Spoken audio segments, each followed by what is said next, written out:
Welcome, sports fans, here to Hernando High School. We are here a little early so that we can try and carry the senior night festivities here. This is the last home game. So currently, what we're watching is a Hernando High School baseball jersey that was sent into space and traveled millions of miles. We're going to have Patrick Skipper come and give us a breakdown of what exactly happened. The astronaut that brought that up actually made a return trip up to space this morning on the carrier from the other coast. If you got a chance to see that, it was great. So is head baseball coach Tim Sims, Jimmy Kimbrough, class of 1983, former varsity baseball player, and Patrick Skipper, Hernando High School, class of 82, former varsity cross-country standout runner. Thank you. So that was a fun thing for us to see there. Coming up next is going to be the senior night celebration for all these seniors on Hernando's varsity team.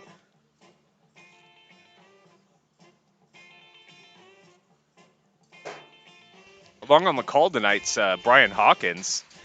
So Brian, we got an emotional game here, presumably for these seniors. Last home game, last regular season game on this field. You know, as a senior, what do you think they're thinking? You know, it's been fun. The last couple of games that I've been able to do have been home senior nights. And I'll be honest with you, the seniors performed in all of those games. I really expect those seniors to be high on emotion.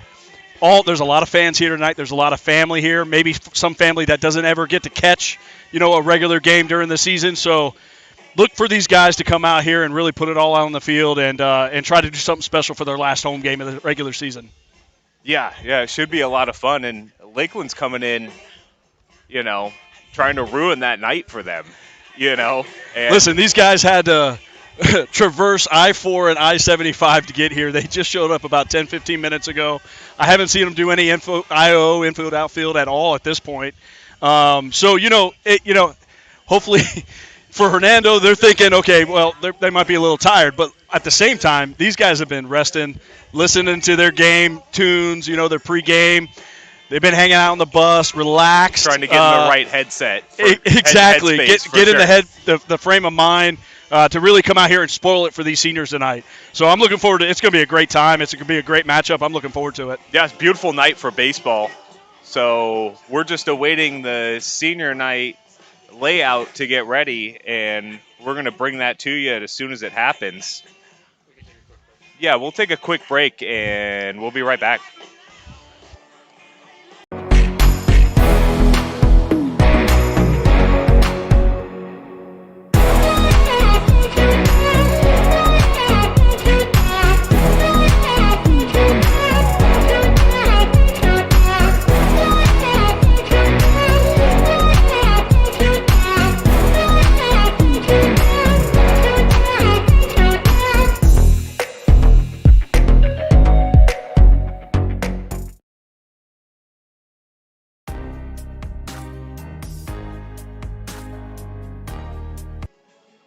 All right, welcome back, sports fans.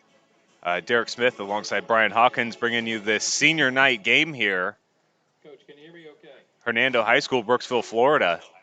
So hang with us. I'll try and get you the best audio I can for this. The regular season schedule. We would like to take this opportunity to recognize our senior baseball players. This year's class at Hernando High School has a combined record of 29 wins and 5 losses going into tonight's game. And it is with great pride that we recognize that many of our 10 seniors will continue their playing careers at the next level. We're very proud of each senior's contributions in our Hernando High School baseball program, and we welcome the opportunity to recognize them tonight. Isaiah Berry. Isaiah is escorted by his parents, Cassie Everett and Brayon Berry. This is Isaiah's first year on the varsity baseball team. Isaiah plans to attend college and pursue a career in wealth management after high school. His favorite high school baseball memory is team bonding and games played on the trip to Key West. Also hitting bombs in batting practice. Isaiah would like to thank his father for his influence over the years. To his mom, Cassie, thank you for working so hard to provide a great life for him. Isaiah owes a deep debt of gratitude for her always being there for him and being involved with his baseball career from T-ball on up. I love you, Mom. Isaiah would like to thank his coaches for all their caring and pushing him to get better each year. Thank you to his teammates for making him part of this family. Ladies and gentlemen, senior Isaiah Berry.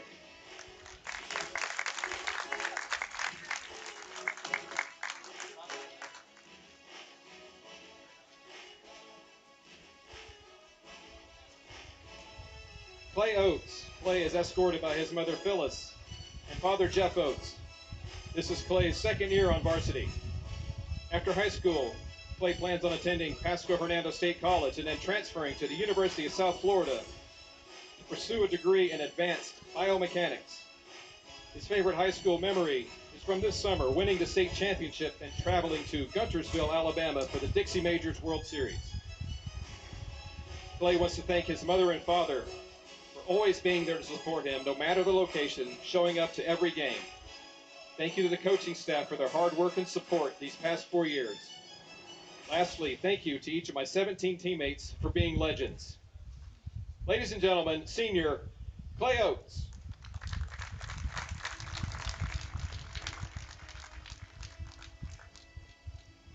Luke Puckett. Luke is escorted by his parents, Christy and Andrew Puckett. This is Luke's second year on varsity baseball team. Luke plans to attend a 4-year university and major in biomedical engineering. Luke's favorite memory is going 18-2 on his junior varsity team, culminating in a championship at the JV tournament during his sophomore year. Additionally, Luke has enjoyed this season and all that the team has accomplished the last 2 years on varsity. Luke would like to thank his parents for their love and devotion to him and all the sacrifices they made on his behalf. The result of their resiliency has made him into the person he is today. Luke can never express how deeply he loves them and appreciates them. In addition, Luke would like to thank all of the coaches for their effort over the last 4 years. It has been a joy to put on the uniform each day.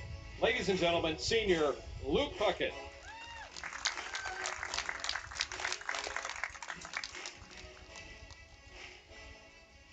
Trenton Maynard. Trent is escorted by his mother Allison, and father Joe, and grandparents Peggy and Irwood, and stepmom Amelia.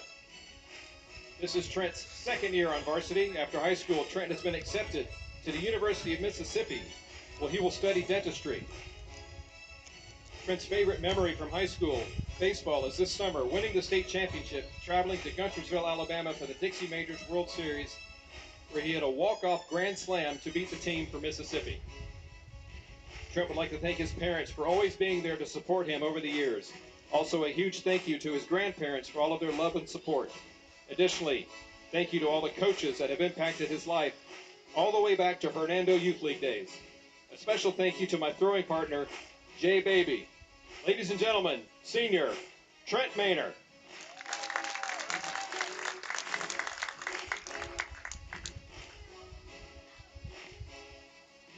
Landon Carter. Landon is escorted by his father, Tony, and girlfriend, Alyssa. This is Landon's second year on varsity. After high school, Landon is looking forward to attending a trade school and pursuing a career in electrical engineering with the Withlacoochee River Electric Cooperative. Landon's favorite memory is traveling to Key West and winning both games in a hostile environment. Landon would like to thank his father for his constant love and support over the years.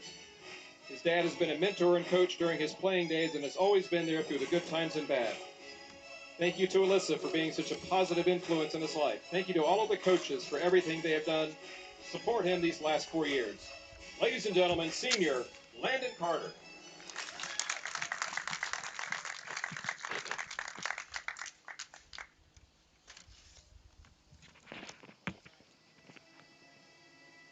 Riley Fisher. Riley is escorted by his parents, Shasta and Richard Fisher, along with grandparents, Robbie and Norris Fisher. This is Riley's second year on the varsity baseball team. After high school, Riley has accepted a scholarship to play at Thomas University, where he will pursue a degree in business management with an emphasis on nanotechnology. Riley's favorite memory is traveling to Key West and the team bonding from their trip to Guntersville to play in the Dixie Majors World Series over the summer. Riley would like to thank his parents for support and dedication to his pursuit of playing baseball. He cannot begin to express his love for you, but would not be the person and player he is today without them. Also, thank you to his grandparents for all their love and support as well. Riley would like to thank his coaches for their hard work over the last 4 years, preparing him for the next level. A big thank you and love to Dylan for being my throwing partner and closest friend these past 4 years. It's been a blast. Look forward to playing the next 4 years with Dylan at college. Ladies and gentlemen, senior Riley Fisher.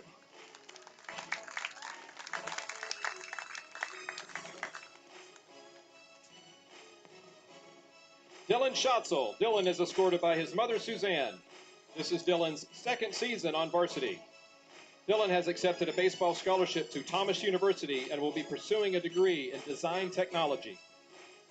Dylan's favorite baseball memory is going 18-2 on the junior varsity, culminating in a championship at the JV tournament during his sophomore season. Also being able to travel to Alabama last summer and play in the Dixie Majors World Series. Dylan would like to thank his mother for being a constant positive influence in his life. She has sacrificed so many things to be the best mom ever and mold him into the player and person he is today. I love you, Mom. In addition, Dylan would like to thank all of the coaches who have worked diligently to prepare him mentally and physically to play at the next level. Ladies and gentlemen, senior Dylan Schatzel.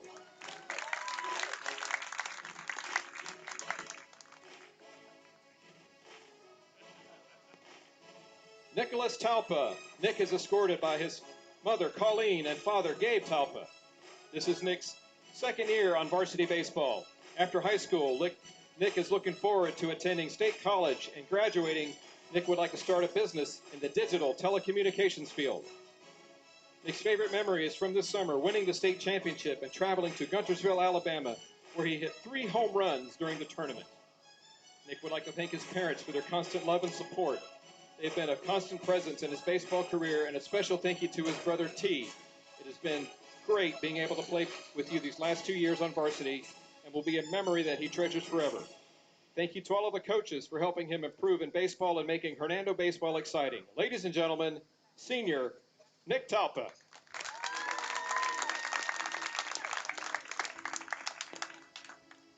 Jordan Lang. Jordan is escorted by his parents, Natalie and Coach Lang. This is Jordan's second year on varsity. After high school, Jordan plans to attend a state college to play baseball and continue to a 4-year university. He plans on studying advanced kinesiology and eventually chiropractic medicine. His favorite memory, with 9 seniors since HYL rookies, the 2 state championships and 2 World Series appearances. The junior varsity tournament championship as sophomores with an 18-2 record. Jordan would like to thank his parents for support and dedication to his pursuit of playing baseball. Mom, you have been a rock for me through the good times and the bad. Thanks for always supporting me and being my #1 fan. Dad, thank you for all you have done for me over the years. It's been a whirlwind of baseball, football, basketball trips. You've been my coach, but more importantly, a role model of the husband, father, and friend I want to be. Thank you to all of the coaches for their sacrifice away from their families to make this team a baseball family. Special shout out to my 4-year throwing partner, Trent. Although you are horrible at Call of Duty, wow, I have enjoyed playing with both of you. Ladies and gentlemen, senior Jordan Lang.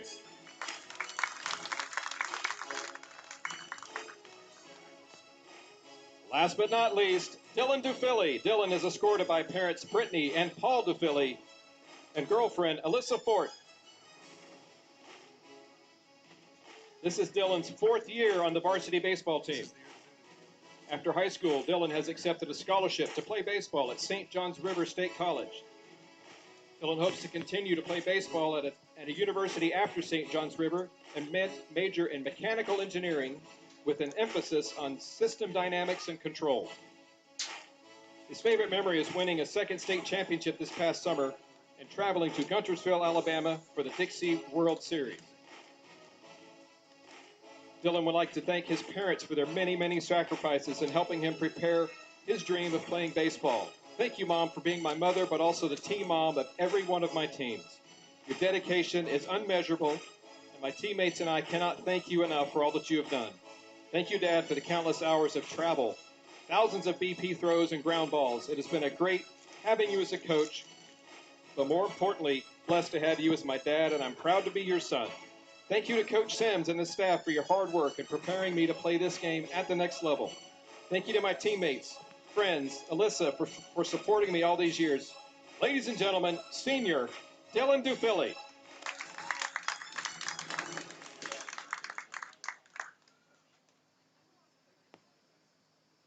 On behalf of Coach Sims, the coaching staff, and the administration of Hernando High School, thank you to the players and parents for all of their hard work and sacrifice. We hope that the program has enriched your lives as much as you have ours. Thank you, seniors, for a great season and career, and we look forward to celebrating your success in the postseason, whatever path the future holds for you. Ladies and gentlemen, the 2021 Hernando High School varsity baseball team senior class.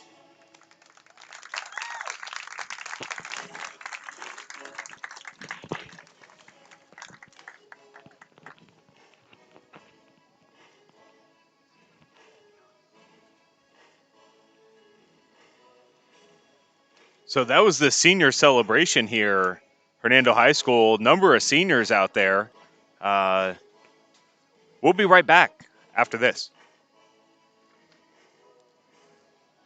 Parade of players high-fiving everybody as they go along.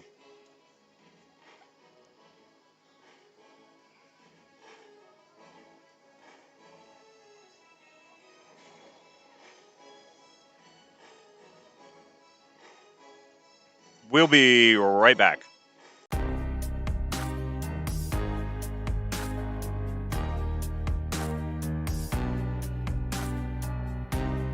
Preparing for that next step in life isn't always easy.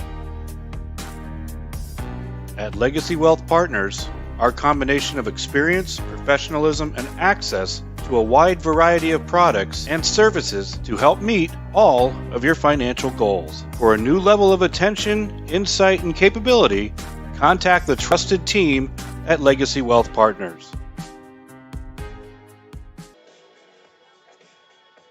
We're back here. This is a nice shot for those of you watching at home of all the seniors here on this Hernando varsity team. Yeah, Derek, we got a starting lineup with 6 out of the 9 starters on the field tonight are seniors, and another 3 on the bench. So, not in the starting lineup, but we'll be there. It's going to be an interesting game tonight, a good game to watch.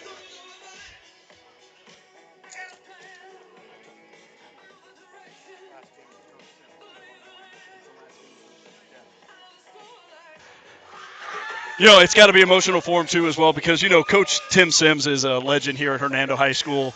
My son is 10 years old and grew up since he was 7 or 8 going to his baseball academy that, used to be here in town. So yeah, we've all had a chance to bump by him. If you've been associated with baseball in any way in this area, you've brushed up against Coach Sims a couple of times. I mean, a guy who lives and breathes baseball, loves the game, loves his players. You know it from the second he starts talking about it. So, this is going to be an emotional night for him, too. I mean, I don't know how many teams he's had with more seniors on it than this one, but, you can feel it already.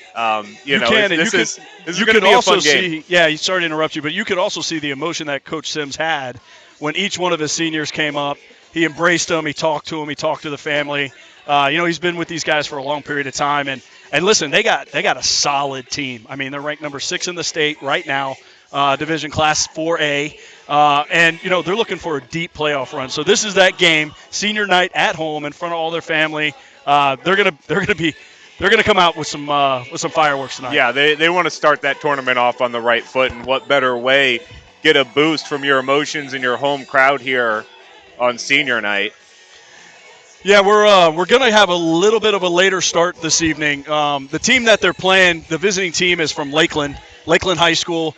And if anybody, you guys know the area, our local viewers, they had to go through I-4, I-75, and rush hour traffic. So the team just got here about 5-10 minutes ago. They've gotten to the dugouts. They're going to probably do some infield, outfield.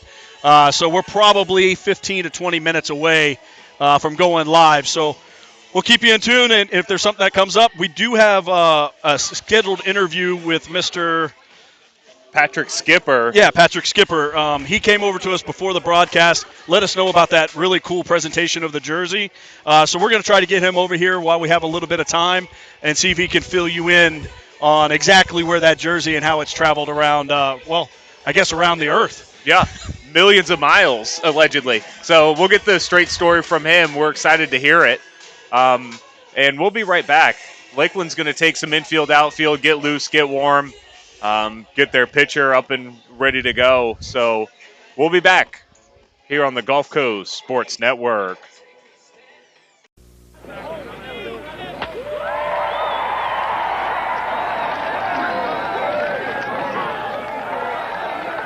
How long are they going to worship this guy?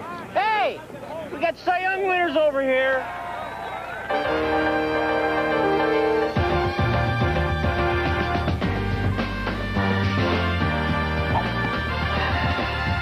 Come on, Alice. Oh.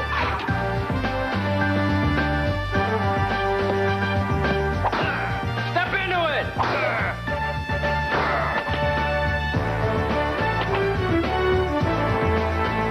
Feel bigger? Yeah. Hi, Tom. Chicks dig the long ball. Hey, have you guys seen Mark? My name is Tom Roselli. I served in the U.S. Navy 65 to 69. Through all the turmoil and stress battling with the VA, I've come to learn that certain organizations have their hands tied and can only proceed so far, whereas Attorney Chris Chambers has the experience and the ability to dig into the files and get the results that got me my 100%. Tremendous job in helping veterans.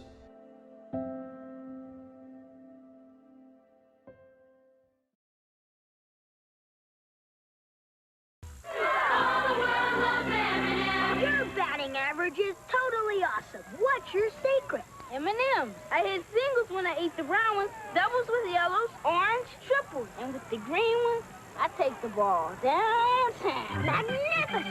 Kevin, you're up. Quick, give me a green one. Only one homer left. That's for me. Here's a triple.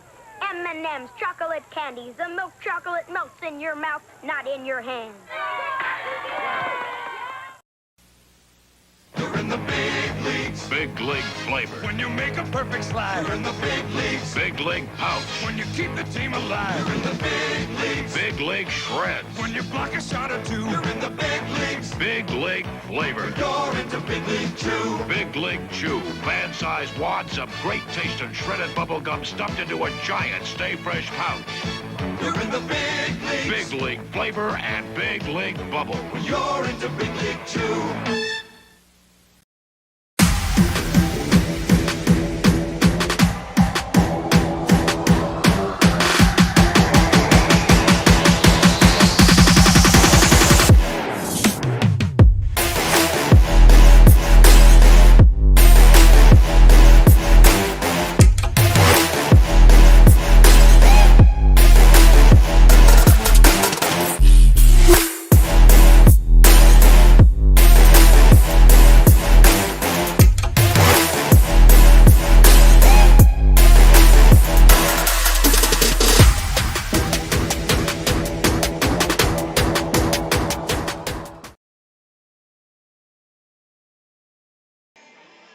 Welcome back, sports fans. So I'm going to hand it over to Brian Hawkins here. We got a special interview here associated to the jersey that we spoke about. Kind of took a couple trips around the earth here. So I'll hand it over to him. Yeah, Derek, thanks, man. We got a really special guest with us today. The guest is Jimmy Kimbrough. He is the cousin of Commander Shane Kimbrough, who is the commander of the SpaceX Dragon Crew 2 rocket that went up today. It actually lifted off this morning, and I witnessed it. I actually got to see it. It was very cool, extremely visible. And Jimmy, why don't you explain to us exactly what that jersey presentation was this evening? Well, I guess it was about 5 years ago that we realized it was time. I'm sorry. It was just speak up a little bit. Okay. Realized about 5 years ago that it was about 100 years of Hernando High School Leopard baseball, and we had the unique opportunity with Shane going up which that was his very first mission back then. And he's not from Brooksville, but his father grew up in Brooksville and was a graduate of Hernando High School. And crazy enough, the astronauts were able to take various items up there. And he said, hey, Jimmy, is there anything you might like to send up? Well, we really couldn't think of anything. And then all of a sudden we thought of a Leopard baseball jersey or the logo. And he said, yeah, let's do that. So we thought, let's send it up there, go around the Earth a few times at 17,500 miles per hour, and call it in honor of 100 years of Leopard baseball. Wow, that is amazing. And not even, it's very, from what I know about space travel, and it's very little, but the cargo is very sacred. There's only so much weight that they can bring up there. Yes. So for him to bring something of that nature up there is extremely special. How long was it up in space? He was up there for 6 months. 6 months. And I'm with you. I was surprised that they could take anything up there I think every cubic foot would be very important for the cargo. And for some reason, every astronaut is allowed to take certain items like that, a friend's family or whatever it may be. And we just happened to get it on board. That's fantastic. And how special on senior night tonight as well. Jimmy, really thank you for taking the time to speak with us tonight. God bless your cousin. Yes. Yeah, he's a hero. He's an American legend at this point. And, we'll come back to you here in a little bit, guys.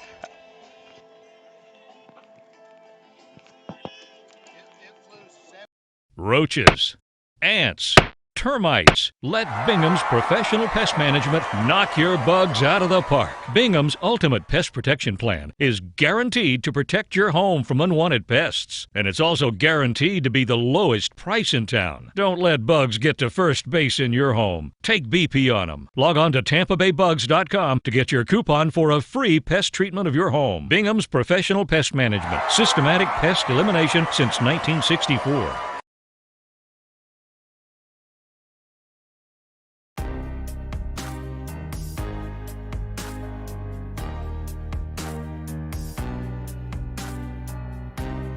Preparing for that next step in life isn't always easy.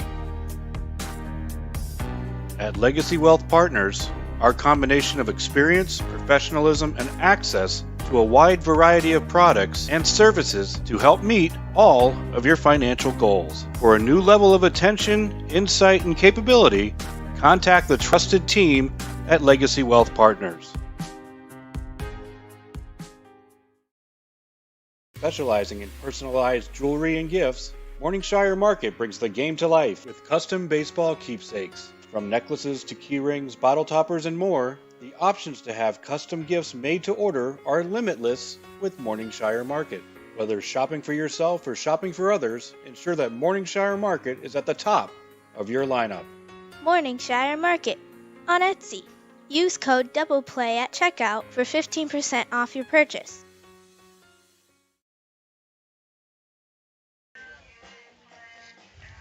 Good evening and welcome to the Gulf Coast Sports Network. Tonight features our Friday night game of the week between the visiting Dreadnoughts of Lakeland High School and the Leopards of Hernando High School. Tonight is our regular season broadcast finale, but don't miss any of the upcoming action as we bring you live coverage of the 4A District 7 baseball and the 4A District 9 softball tournaments all next week. I'm Derek Smith, along with our commander of color commentary, Brian Hawkins. Thanks, Derek, and thank you for joining us for tonight's regular season broadcast finale. We've seen some incredible matchups and outcomes all season long, and there will be no exceptions here tonight at all. There will be no exceptions. The Dreadnoughts make their trek to Hernando tonight, navigating not only I-75 and I-4, but a 3-game winning streak and looking to bring home win number 4 before heading into their playoff game on Monday against Groveland South Lake. Lakeland is led offensively by a talented trio of juniors. Sammy Hernandez, Nolan Shamon, and Jonathan Negron. They're going to look to try to get on the board fast tonight and keep Hernando on their heels in their pursuit of closing the season with a major victory. It's going to be a major victory if it happens because enters tonight's game with a 21-2 mark. Hernando enters tonight's game with a 21-2 mark on the season, and they're ranked number 6 in the state. And that's the Florida 4A FHSAA ranking. Hernando gets it done with a balanced attack led by senior Dylan Dufilli, who has been on fire offensively, and senior Riley Fisher on the mound. It's also senior night, So expect the emotions to be high, and they'll be pushing hard to close out their careers with a final home victory before next week's playoffs. Tonight's seniors for Hernando, and there's a lot: Dylan DeFilly, Isaiah Berry, Nick Talpa, Luke Puckett, Trenton Manor, Riley Fisher, Dylan Schatzel, Landon Carter, Clay Oates, and Jordan Lang. You just know the seniors are going to leave it all on the field tonight. All the credit to them for their hard work, their fine careers here at Hernando High School. Don't go anywhere. We've got the starting lineups and first pitch coming up only on the Gulf Coast Sports Network. Who's left? Kane. Pitcher Marone is due up. Kane. So Burns is going to have to go to his bench. The only choice is John Kane. Okay, kid. Get me the doc. Burns has been reluctant to use Kane, preferring to go with the younger players, but you don't have a choice here tonight. Now batting for Marone, Kane.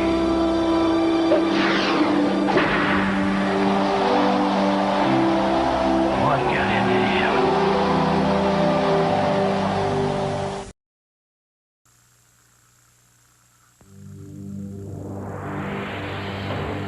Hot kid, you're cool, so cool, you're hot. Hot kid plays good, you're a real hot shot. Oh, yeah. Uh-oh. Huh? Oh, yeah. Kool-Aid is for hot kids just like you. Okay, rookie. Play ball. Like you.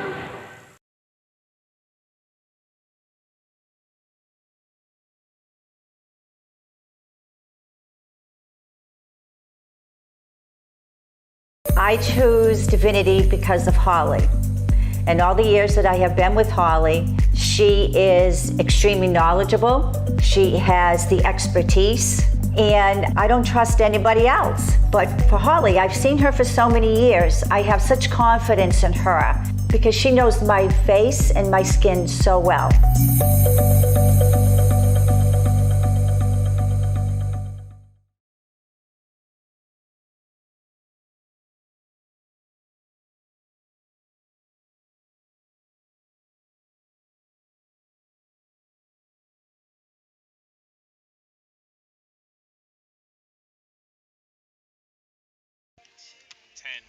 Minutes ago, hour plus bus ride. If you've ever been on a school bus, you can imagine how fun that is to get up here to Brooksville.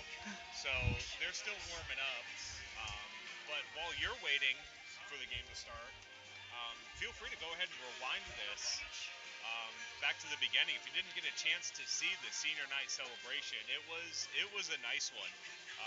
A lot of seniors out here. You can tell Coach Sims has a relationship with all of them. So it was a nice ceremony. Take advantage of the time here. Rewind it. Watch it again. Send it to your friends, family, maybe somewhere they'd like to see it but don't know what's going on. And, of course, like and subscribe. I mean, at this point of the season, we hope you have already. That way you won't miss any of the action next week during playoffs like we talked about. We'll be covering softball and baseball playoffs next week. So make sure you're subscribed so you know when the games are and you don't miss any of the action. So we'll be right back after another quick break.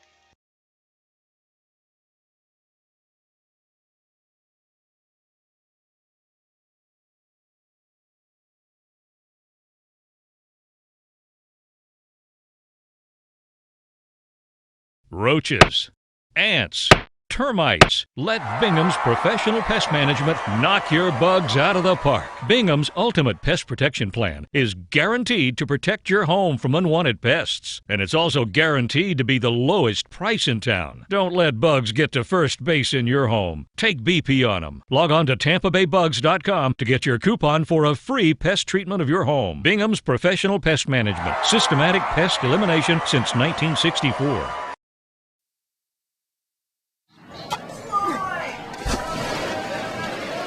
The game's on the line, and you're looking at a full count with 0.2 seconds left on the shot clock. The last thing you need to be worried about is your deodorant. That's why I use Old Spice. Old Spice is the bare knuckle, straight arm tackle, heavyweight deodorant that gives the best game, set, and match, eye-stepping, sudden death, double overtime performance in the pit fight against odor. Safe! From odor. Thanks, Old Spice. And now, an exciting message from Burger King. We know you're watching the game, but you're waiting for something more exciting. Ready? Broiling beef frying nearly 2-to-1 in a coast-to-coast survey. Not better than baseball? Think about it. Nearly 2 out of 3 people chose broiling. Burger King broils. McDonald's and Wendy's fry. Okay, now back to baseball. But the second it's over, everybody up. Click off your sets. And come on to Burger King.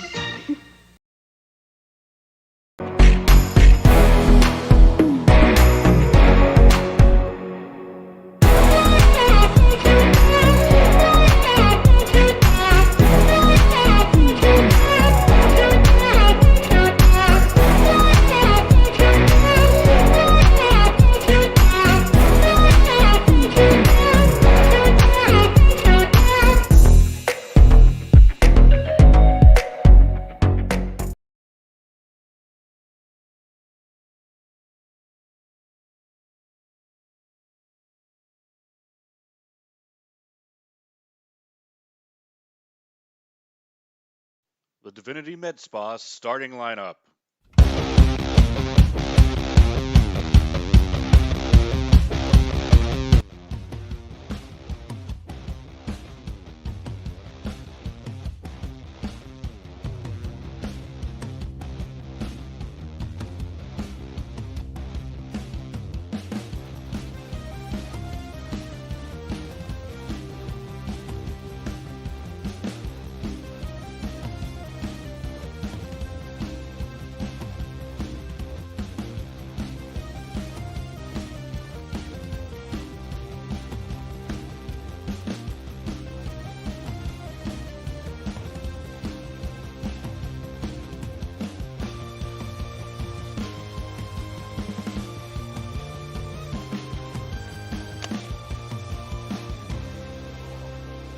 So, welcome back, sports fans. Here we are with our Divinity Med Spa starting lineup. Starting with Lakeland, the Dreadnoughts leadoff hitters, number 4, Joseph Massa. Hitting second, number 2, number 7, Nolan Shaman. Batting third, number 12, Sammy Hernandez. Batting cleanup, number 16, Jonathan Negron. Batting fifth, number 8, Jezel Fernandez. Batting sixth, number 3, Jace Cleveland. Batting seventh, number 13, Riot Wilt. Batting eighth, number 10, Josie Ramirez. And batting ninth, number 31, Rafael Moreno. They are head coached by Len Brutcher. And for the Hernando Leopards, they're leading off with number 1, senior Dylan Dufilli. Batting second, number 12, Riley Fisher. Batting third, number 99, Anthony Talpa. Batting fourth, number 6, Nick Talpa. Batting fifth, number 15, Dylan Schatzel. Batting sixth, number 3, Gabe Tafiltsky. My apologies. Batting seventh, number 4, Stephen Hart. Batting eighth, number 5, Isaiah Berry. And batting ninth, number 8, Luke Puckett. And the Leopards are coached by Tim Sims. And that's been your Divinity Med Spa starting lineup. So, Brian, closer and closer to game time, here we are. And as if, things couldn't keep building, we're just pushing it off and pushing it off and pushing it off. I mean, there's a lot of people here at this ball game tonight. It's a great turnout tonight for senior night. The Dreadnoughts are getting loose out there. Coaches are meeting with the umpire. The lineup exchange is happening. We're not far away here. The lights are starting to come on. The grass is cut. The clay is fresh, and it's baseball time. Those bases are white, too, to start this game off. So we're going to take another break, and we'll be right back after this. I choose Divinity because of Holly. And all the years that I have been with Holly, she is extremely knowledgeable. She has the expertise, and I don't trust anybody else. But for Holly, I've seen her for so many years. I have such confidence in her because she knows my face and my skin so well.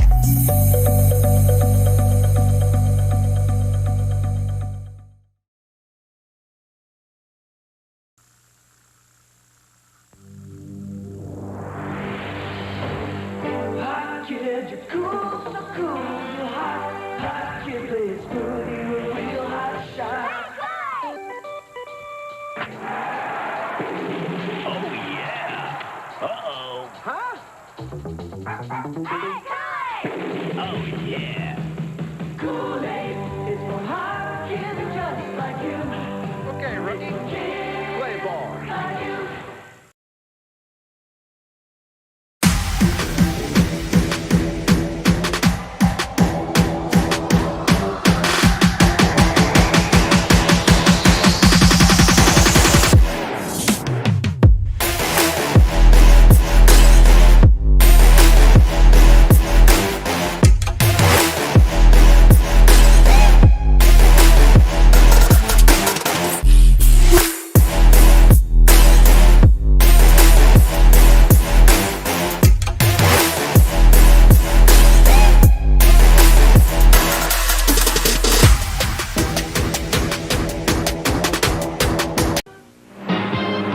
You beat the team you had to beat. Hey, look! You did it in the dust and heat. Now you're thirsty and hot, and you know what to do. 'Cause there's something big waiting for me and you. Coke is it the biggest taste you've ever found. Coke is it the one that never lets you down. Coke is it the most refreshing taste around. Coke is it. Coke is it.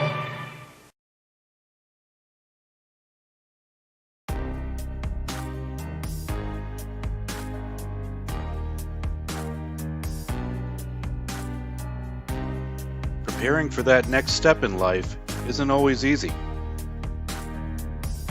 At Legacy Wealth Partners, our combination of experience, professionalism, and access to a wide variety of products and services to help meet all of your financial goals. For a new level of attention, insight, and capability, contact the trusted team at Legacy Wealth Partners.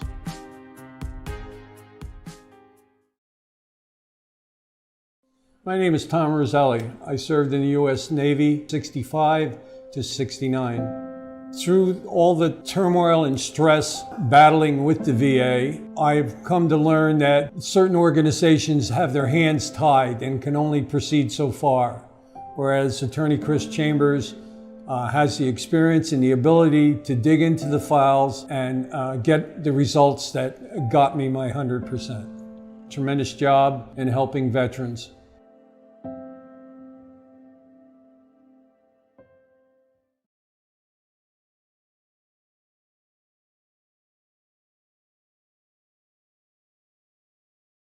Specializing in personalized jewelry and gifts, Morningshire Market brings the game to life with custom baseball keepsakes. From necklaces to key rings, bottle toppers, and more, the options to have custom gifts made to order are limitless with Morningshire Market. Whether shopping for yourself or shopping for others, ensure that Morningshire Market is at the top of your lineup. Morningshire Market on Etsy. Use code DOUBLEPLAY at checkout for 15% off your purchase.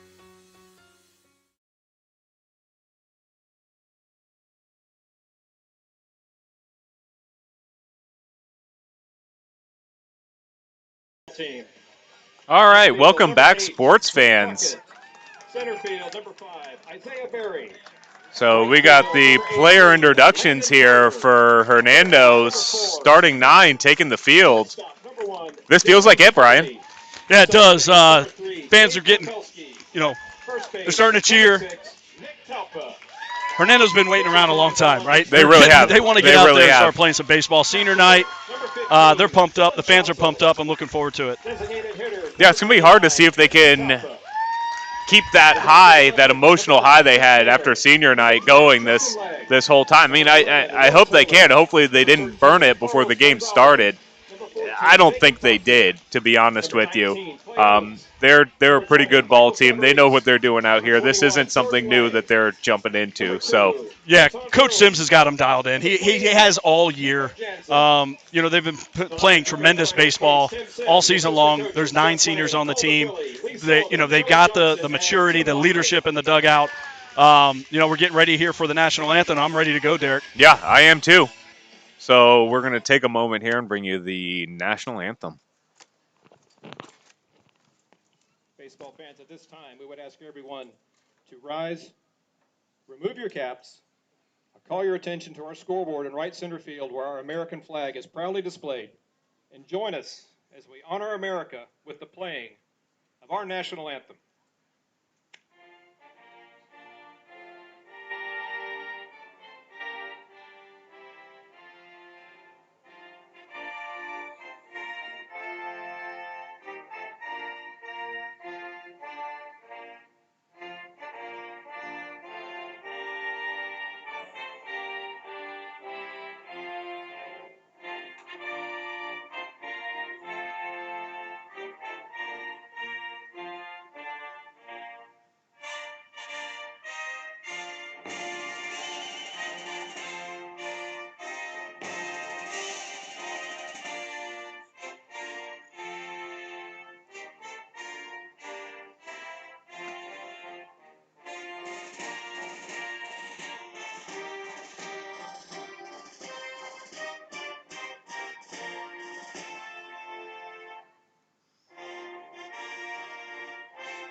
With first pitch upcoming, I'm going to hand it over to my colleague here, go over the defensive alignment for the Hernando Leopards.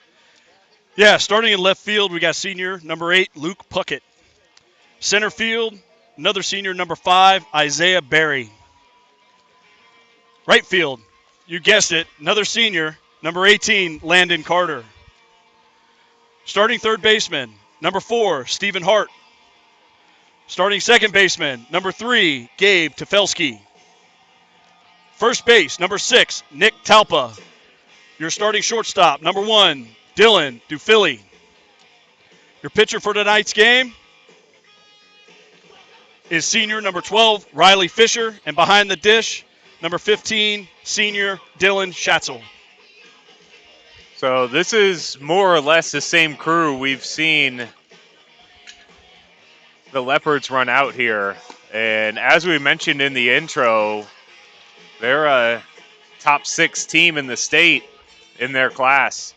And they're looking to make a deep run in the playoffs this year. We've got a lot of talent in this area, and, you know, they're more or less the class of the field. I mean, I know we'll hear arguments, and they're valid, but, you know, there's an argument to be made that Hernando's the one everybody's chasing. So we're getting underway here. Lead it off for Lakeland. Going to be number 4, the shortstop, Joseph Massa. This is my first chance to see Lakeland play. I've had a chance to see Hernando play this year, and they're a fundamentally sound team. They get it done on both sides. They've had great pitching. You know, it's one of those things, too, when you see baseball teams come on the field, there's usually a certain swagger about the guys, and when they're walking around, they wear uniforms very distinctively. You know, you can tell when they're ball players. And these guys from Lakeland are no slouches. These guys came down here. They came a long way, and they're going to try to put it on them early and often this evening. Yeah, that's right. So that first offering by Fisher misses outside for ball 1. That one also just missed. I have to imagine outside. It did not miss by much. Yep, a little up and out. So the shortstop's looking at a 2-0 count here. 3-0. Yeah, from my vantage point, you know, Fisher has got, you know, some tail, some natural action to his fastball, and it's coming in and it's just hitting the outside. I just caught the outside corner that time. Yeah, nice way to make an adjustment there if you're Fisher. You're missing just a little outside. Bring it in.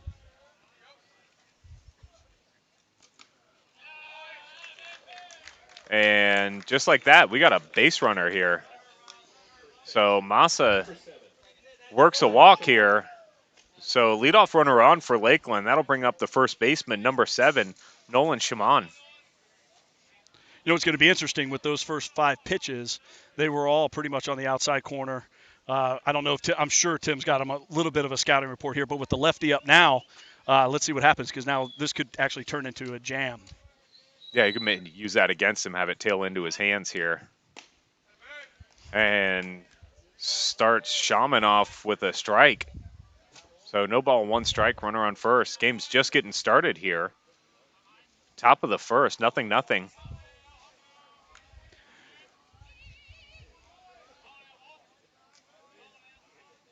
Scores around a bunt.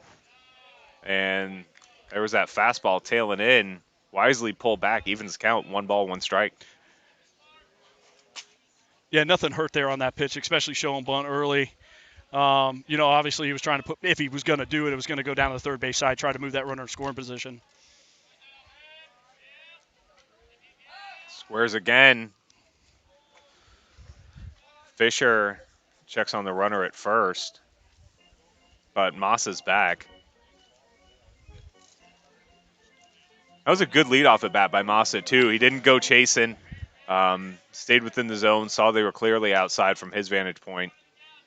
Absolutely. It's your job, the leadoff hitter of the game. That one comes inside. Patient. Massa trying to take second. He got him. And he got him for the first out of the inning. So Schatzel showing it off early here. Tried to test him, and he was up for the challenge. Great job by Schatzel. I mean, just pulling it right from his ear, threw a strike down to his shortstop, I believe, and had him by probably a couple feet. Yeah. Outstanding job. Quickly got that out of his hands to erase that walk. There's a ball on the ground to the shortstop. Dufilli over to first. Talpa has it. Second out of the inning. And just like that,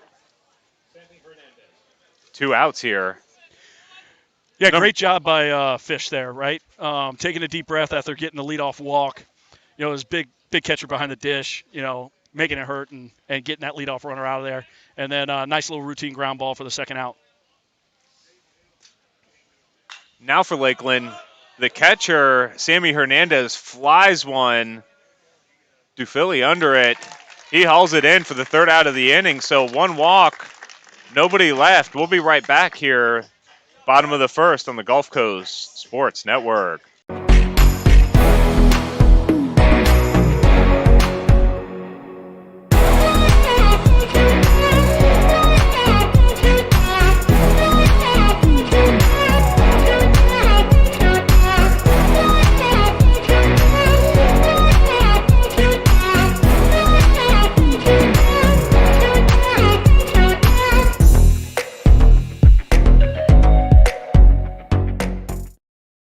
Roaches, ants, termites. Let Bingham's Professional Pest Management knock your bugs out of the park. Bingham's Ultimate Pest Protection Plan is guaranteed to protect your home from unwanted pests. And it's also guaranteed to be the lowest price in town. Don't let bugs get to first base in your home. Take BP on them. Log on to TampaBayBugs.com to get your coupon for a free pest treatment of your home. Bingham's Professional Pest Management. Systematic pest elimination since 1964.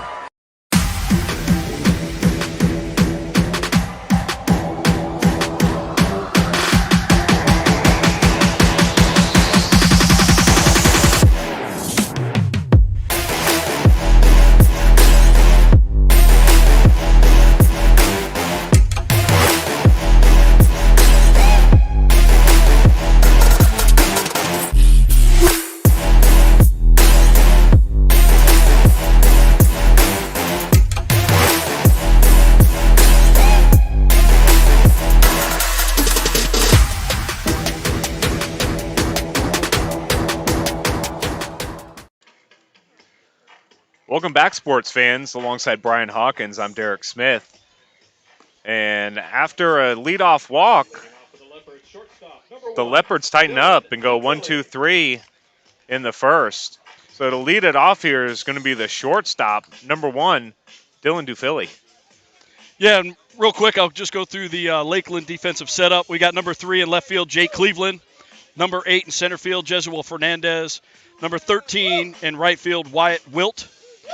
Third base, Jose Ramirez. Second base, Rafi Moreno. First base, Nolan Shimon. Playing shortstop, Joseph Massa. Behind the plate, Sammy Hernandez. And your pitcher is Bo Seymour. So Lakeland trying to keep pace here, trying to get the Leopards out 1-2-3.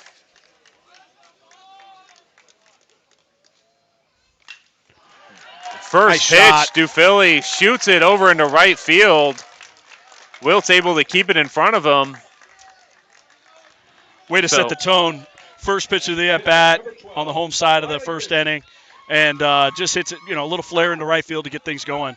Outstanding job. Next up is going to be the pitcher, number 12, Riley Fisher.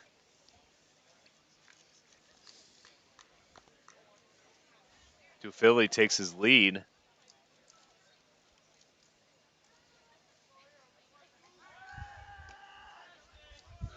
And Seymour checks on him.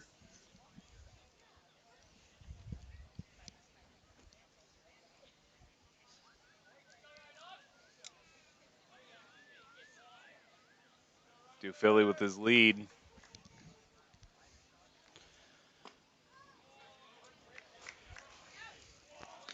Fisher watches strike one come in. No balls, one strike. Nobody out here. Bottom of the first. 0-0 is our score.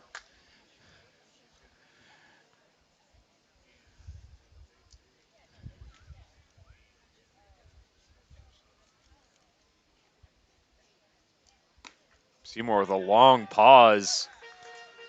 Evens the count, though. 1 ball, 1 strike.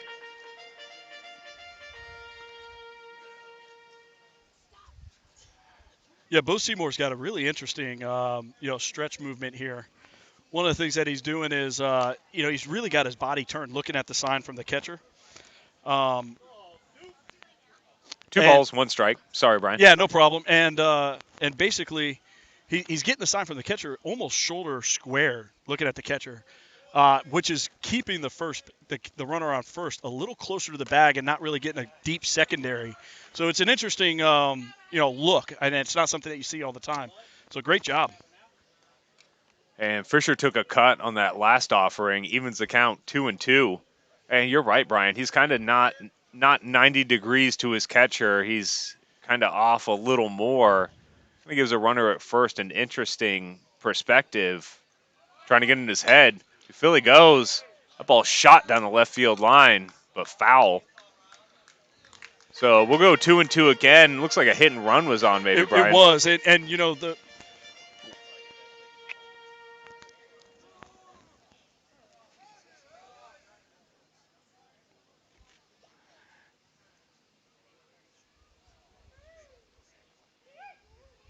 gets a sign, checks a runner, comes set. That ball kind of shot off the handle, trying to turn 2. No. Cleveland throws that one out into right field, but great backup there. Everybody's safe. Kind of fought that one off of the handle there. He did. It was inside, and he did everything he could with it to put it in play. And it was a tough break for the third baseman. Coming in real slow. Not a whole lot of time to be able to basically get to that ball enough, and he rushed to throw to second base, threw it into right field. So, just reset here if you're Lakeland. You got a lot of places to get outs at the moment. Yep. So this is going to be the DH, number 99, Anthony Talpa. Yeah, but this is exactly what Hernando needed to do. We got no outs, 2 men on. Got a courtesy runner over at first, number 11. Yeah, he's running for the pitcher, Fisher. And we'll try to get you his name here in a moment. Ooh, Seymour comes in, hits Talpa. Definitely didn't want to do that. Loading the bases here. The number 4 hitter, Nick Talpa, up now with the bases loaded, nobody out. Yeah, and your base runner's number 11, Will Taylor. Will Taylor running for the pitcher, Fisher. So bases loaded here. Talk about opportunities early in a ball game. The Leopards have one. Seymour kind of yanked that one across the plate there for ball 1.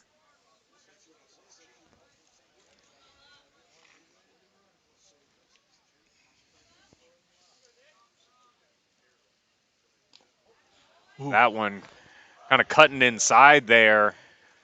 Talpa fouls it off. And Talpa was thinking that was going to come back over the plate. It had some late movement, and he was thinking to put that in play. Kind of stayed true there. Yep. Fouled it off. Evens the count. 1 ball, 1 strike. Bases loaded full of Leopards here. Swing and a miss for strike 2. So he doesn't have to kill it here. He just got to put a ball in play, and you have to imagine if I'm Bo Seymour, I'm coming right back to that pitch. Yeah, Lakeland will give up an out for a run here, you would have to imagine.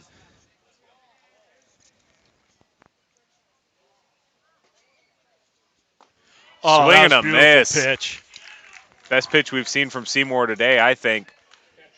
Gets the first out of the inning. Bases still loaded here. This would be the catcher, number 15, Dylan Schatzel. This took about 10 miles an hour off that breaking ball, and it just dropped on the outside of the plate. There was nothing he could do at it. Just trying to take a hack, trying to put it in play. Yeah, outstanding really job by Bo Seymour. Well executed, for sure. So with 1 out now, catcher stands in. He watches strike 1 catch the outside corner. No runs yet, but opportunity here for Hernando. Dreadnoughts trying to limit the damage early. Catcher sets up way outside. Whoa. Oh. And tried to catch Dufilli. Got to play at third. Yeah, we got him. Got the runner coming in, but Leopards able to plate 1. You know, I'm a little confused there because I know that the catcher set up way outside. From our vantage point, it looked like it went directly over the plate. I mean, it had the outer third, I think. There. I think, based on where the catcher set up and where he caught the ball, I'm with you. It looked like it was all of the ball over the outer third of the plate there. Yeah, but heads up by left fielder Jake Cleveland. Not panicking, getting the ball back into his third baseman, Jose Ramirez, and getting that second out. It was huge. Yeah, huge. Now they got 2 outs, 1 in. Runner on second. That ball fouled out of play for strike 2. That's a great thing about baseball, too, right, Derek? You got Bo Seymour. He's struggling a little bit on the mound, and then all of a sudden his defense comes in there huge for him and picks up 2 quick outs. Yeah, on an overthrow, they were able to capitalize, giving up an out for a run, which in this case looks very beneficial in Lakeland's favor. That ball, little dribbler to short. Massa up with it. Over to Shaman at first for the 3rd out of the inning. So Hernando with the bases loaded, nobody out, able to plate 1. And we'll be right back for the top of the 2nd right here on the Gulf Coast Sports Network.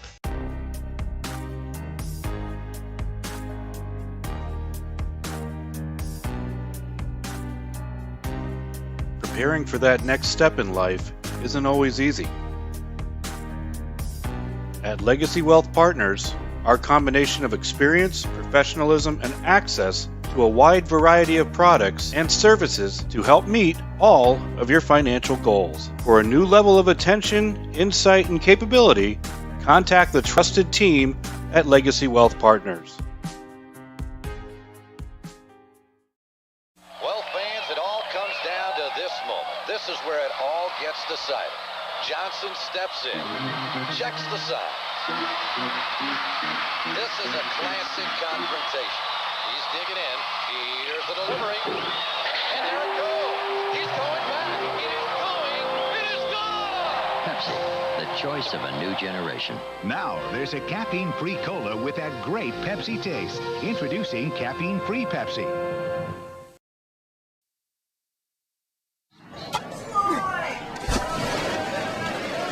The game's on the line, and you're looking at a full count with 0.2 seconds left on the shot clock. The last thing you need to be worried about is your deodorant.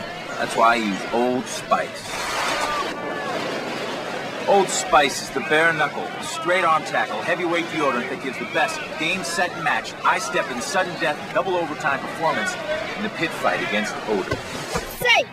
From odor, thanks, Old Spice.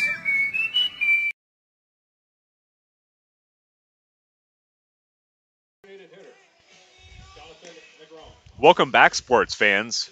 So Leopards threaten plate 1 in the bottom of the first. We got a 1-0 ball game here going into the top of the second. And to lead off for Lakeland is going to be number 16, Jonathan Negron, designated hitter for the Dreadnoughts tonight. Yeah, great job by Lakeland on that. Their half of the first inning, to get bases loaded, no outs, to come in and get the cleanup hitter to strike out, and a quick snap throw down to third base turns into an out, although they did plate one. But, great job getting out of that jam early.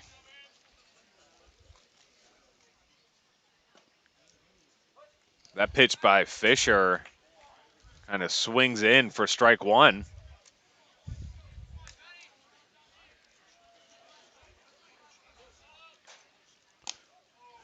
That one little inside, evens the count, 1 ball, 1 strike. So 1-0 ball game here. If you're the Dreadnoughts, you have to think that is a victory in their half of the first. Yeah, I don't disagree with you there, Derek. Again, like I said, it just, bases loaded, no outs, top of the first or bottom of the first inning. That is not what any away team wants to be dealing with, especially here on senior night with a team that's ranked number 6 in the state. So, that's got a chance. Left center field gap, high and deep. Oh, Barry underneath nice it. Catch. All the way from center field. Man, he covered some ground, didn't he, Brian? Barry did. Barry got on his horse and got out there. I off the bat, it looked. It had a shot. It had a shot. It was carrying too. So it's a long out there for Lakeland, but Fisher and the Leopards will take it. Next up for Lakeland's number 8 center fielder, Jezel Fernandez.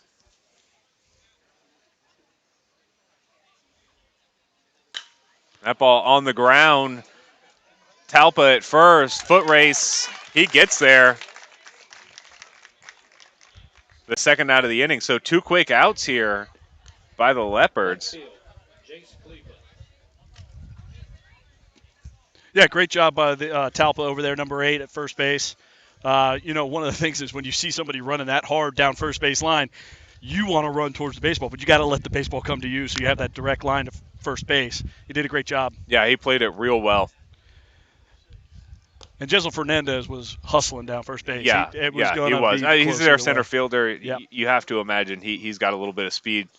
So this is the left fielder, number 3, Jace Cleveland, up for Lakeland with 2 outs, 2 quick outs here in the top of the second. That ball fouled back and out of play.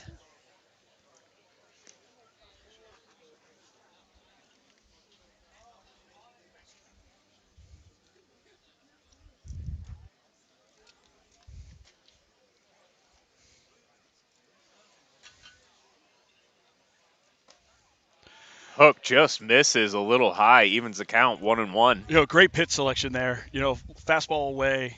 He was late on it. Comes a little bit further inside, and let's see what happens here. Yep. Brings him the heat. Gets him to chase for strike 2. So 1 ball, 2 strikes here.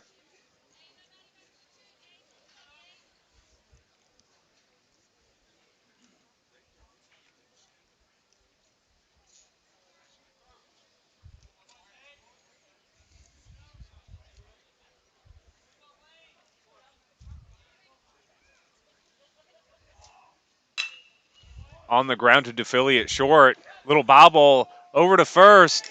Not in time. So not hit too hard. And Lakeland gets a base runner. That'll bring up the right fielder, number 13, Wyatt Wilt. Yeah, DeFilly, I think he didn't realize the speed of Jay Cleveland coming out of there. Once he realized it, he had to speed up a little bit on his own, and a little too late. Kind of started to throw before he had the ball there. That ball low. Great block by Schatzel behind the plate for ball 1.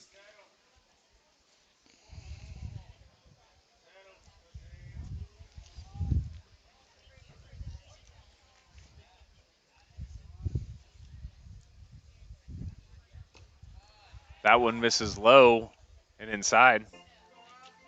So 2 balls, no strikes here.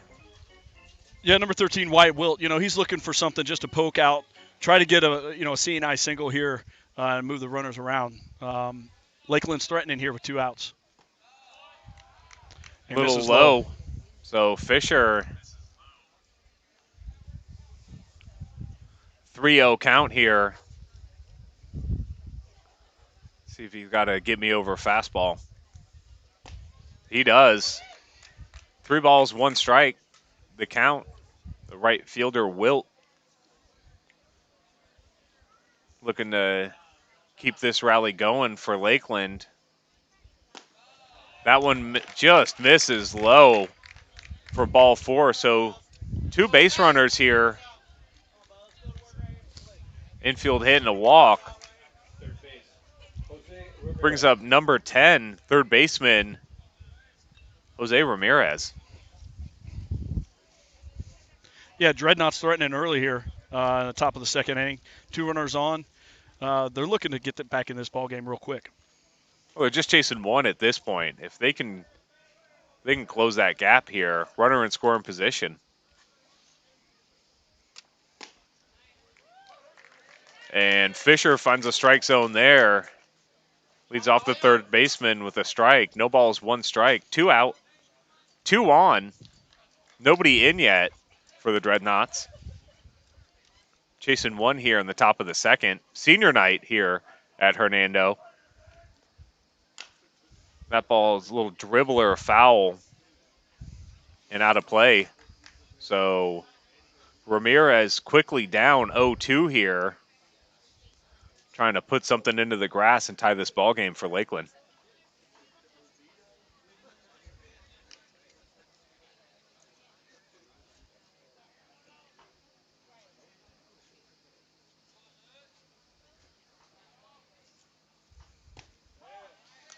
And he gets him on the inside corner for strike 3.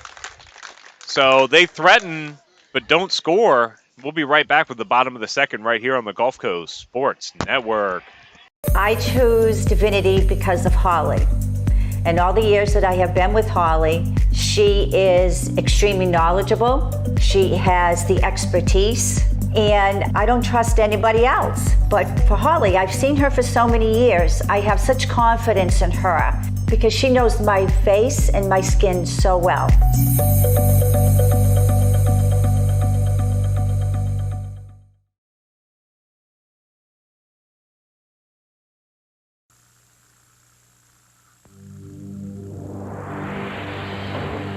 Hot kid, you're cool, so cool, you're hot. Hot kid plays good, you're a real hot shot. Oh, yeah. Uh-oh. Huh?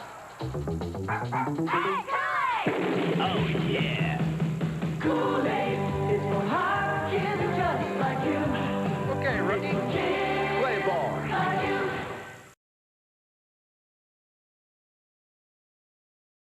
Number 3, Gabe Tafelsky. Welcome back, sports fans. Alongside Brian Hawkins, I'm Derek Smith. Here in the bottom of the second inning, Hernando leading Lakeland 1-0.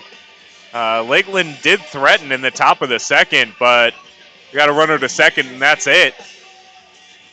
So leading off the bottom of the second for Hernando is going to be the second baseman, number 3, Gabe Tafelsky. And he takes strike 1.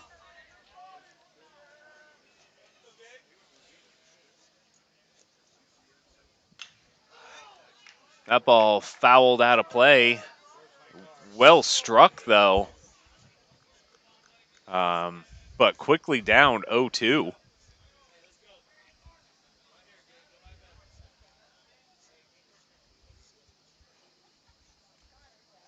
Ooh. That ball shot right back to Seymour. He's able to glove it for the first out of the inning. Yeah, that got back on Bo in a hurry. That was hit pretty hard, and he, number 2-4 right there, he just he stood his ground, caught the ball. Great job. So next up for Hernando is going to be number 4, the third baseman, Stephen Hart. You can tell Bo is really settled in here, on the mound. feels a lot more comfortable. He's in control. He's got natural tail on his fastball there. Looking really good. He leads off Hart with a strike. That one catches the plate for strike 2. So, like you said, Seymour's kind of found his groove here, and he is filling the strike zone so far in the second inning.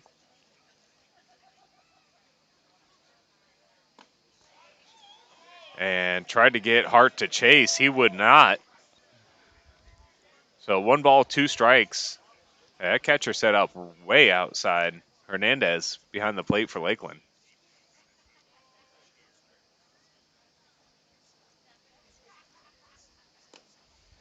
And that one misses outside, evens the count 2-2. Nothing bad there. I mean, you get way ahead in the count 0-2.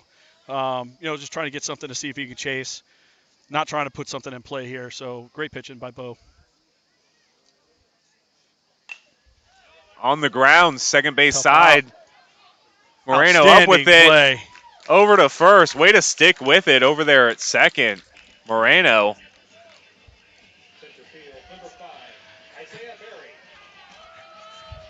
Rafi Moreno just made that play look typical, and that was not a typical play. Range into his left, has a dive for it, get up, make a great throw to first base, and gets a speedster there. Great job.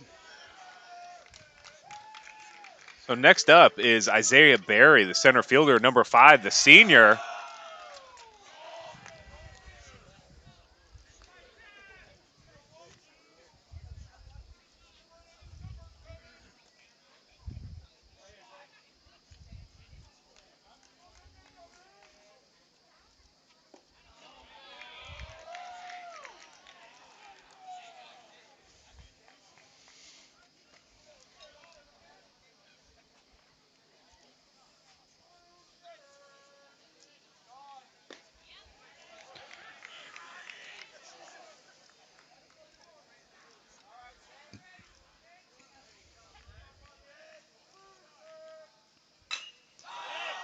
On the ground to third. Cleveland up with it, over to first in time. So Lakeland able to get out of it. Nobody on.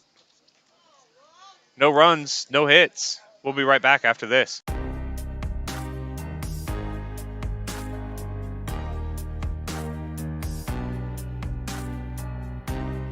Preparing for that next step in life isn't always easy. At Legacy Wealth Partners, our combination of experience, professionalism, and access to a wide variety of products and services to help meet all of your financial goals. For a new level of attention, insight, and capability, contact the trusted team at Legacy Wealth Partners. I choose Divinity because of Holly. And all the years that I have been with Holly, she is extremely knowledgeable. She has the expertise, and he's not hitting. Luke Puckett. Luke Puckett doesn't hit. Yeah, he does. He's a number 9 hitter. For Landon Carter. Yeah, You're right.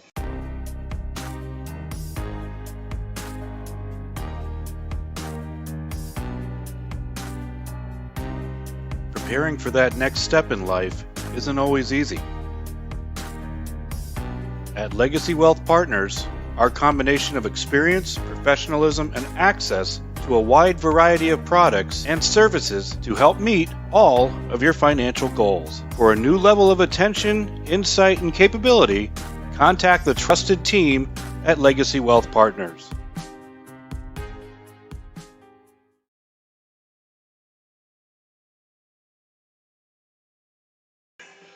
Welcome back, sports fans. Alongside Brian Hawkins, I'm Derek Smith. Here to the top of the third inning. Lead it off for Lakeland's going to be the left fielder, number 3, Jace Cleveland. Had a busy night so far.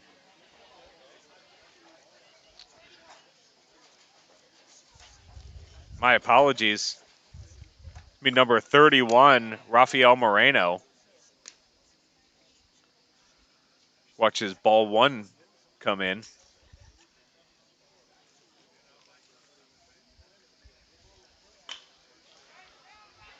On the ground, Second baseman able to snag it. Sorry, in the air, not on the ground.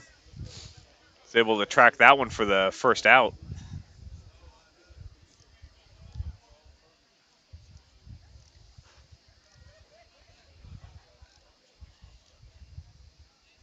So this will be the shortstop leadoff hitter, number 4, Joseph Massa, back up second time this game. And first pitch misses outside for ball 1.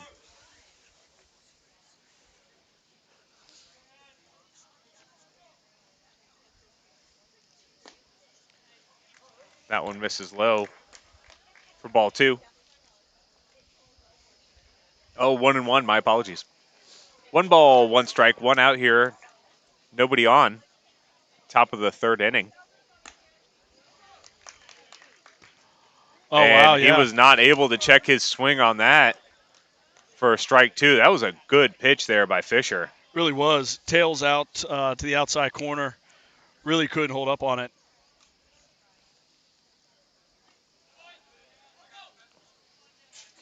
And that one misses low, evens the count 2-2. Well, it was the second time Massa is seeing Fisher tonight. Yeah, it is, and you can tell he's being a little bit more patient here. Now, he did, I believe, in the top of the first inning. That ball shot in the air out to Barry. He's under it. Yep. Hauls it in, second out of the inning.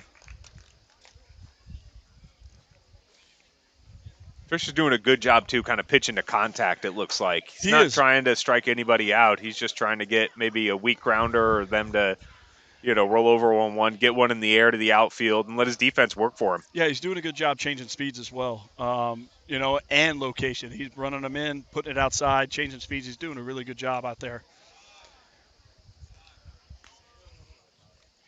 So this would be the first baseman, number 7, Nolan Shimon.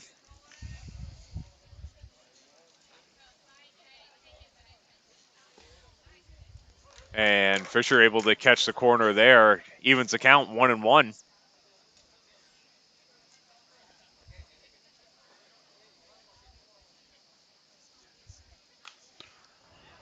Nice curveball there. Good piece of hitting by Shimon, able to fight that off. Really late break on that that curveball. And, yeah, you're right. Number 7 fought it off perfectly.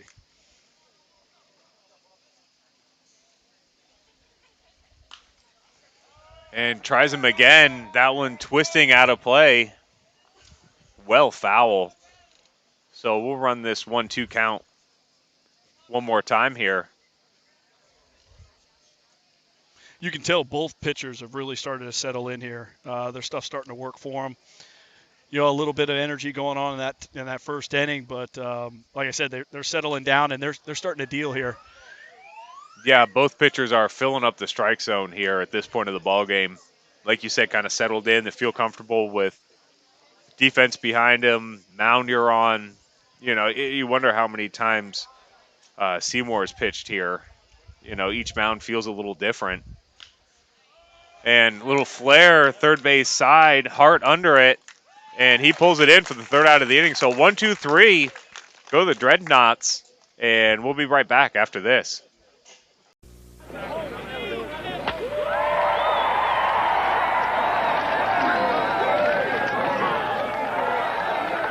How long are they going to worship this guy? Hey, we got Cy Young winners over here.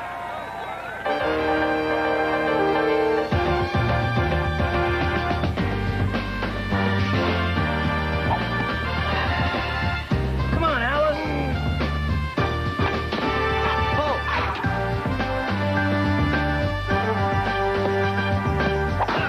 Step into it.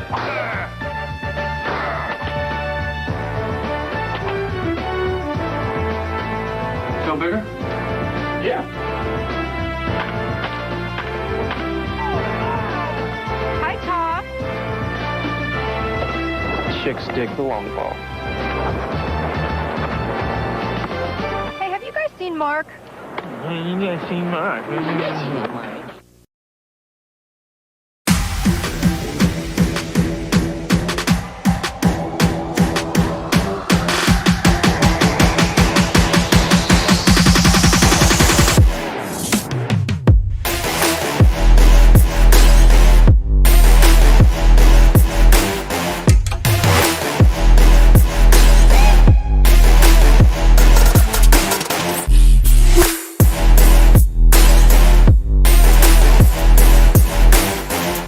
Welcome back, sports fans. So leading off the bottom of the third for Hernando is going to be the left fielder, number 8, Luke Puckett. And that one just misses for ball 1.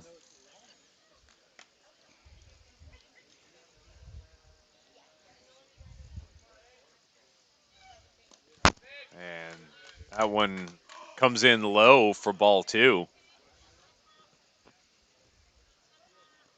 2 balls, no strikes. Nobody out, nobody on here. Bottom of the third. And that one's going to catch plenty of plate for strike 1. 2-1's the count here. The left fielder, Puckett.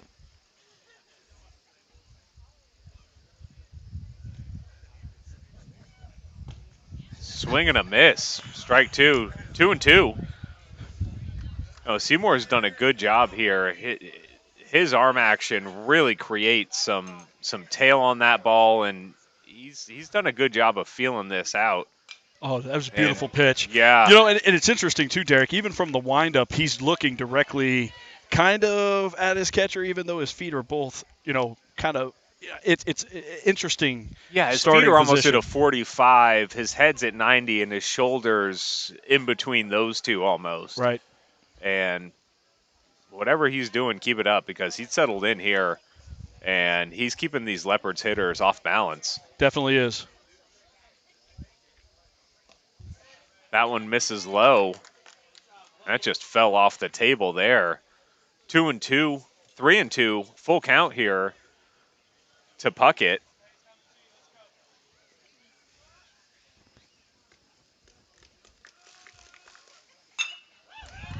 On the ground to Moreno at second. He's up with it.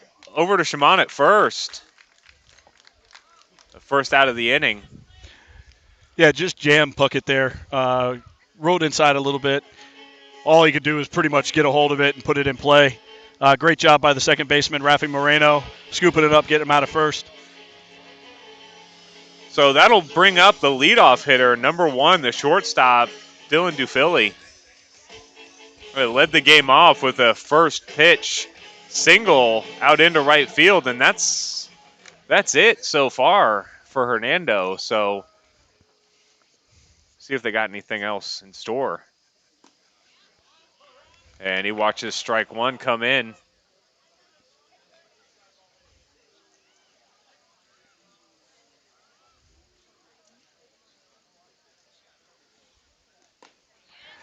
Strike 2, pretty much the exact same pitch there, 2 in a row. And they're beautiful pitches. Look for something a little high with a little bit more speed inside here on this pitch.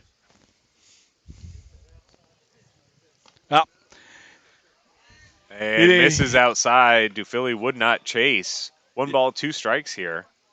Yeah, it was interesting. He stayed low and away there with the fastball. I thought for sure he was going to be coming inside. So there it is. Ooh, just missed. Evens the count, 2-2. How do you hold up on that if you're Dufilli? Outstanding patience.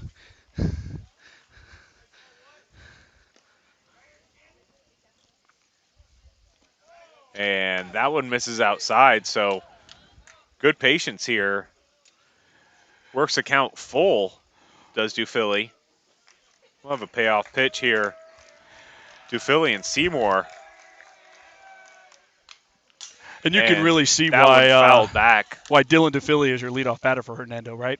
Gets down quick in the count 0-2, shows some patience here, and just did a good piece of hitting by fouling that ball off. That was a good pitch. He was able to foul away, and he got the pitch he wanted to hit. Just missed it there. Did.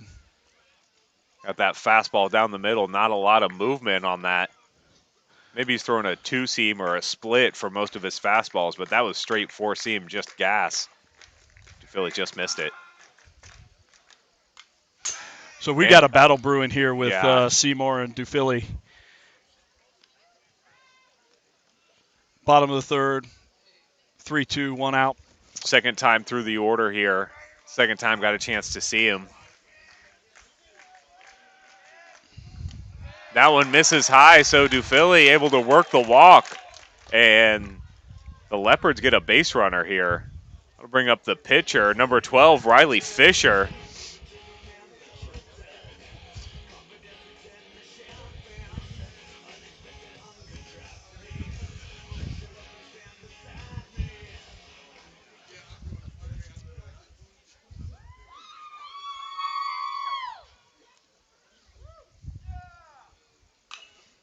That ball skied in the air, third base side. Cleveland under it, pulls it in for the second out of the inning. Yeah, I'm pretty sure Fisher's pretty frustrated. He just missed that pitch, folks.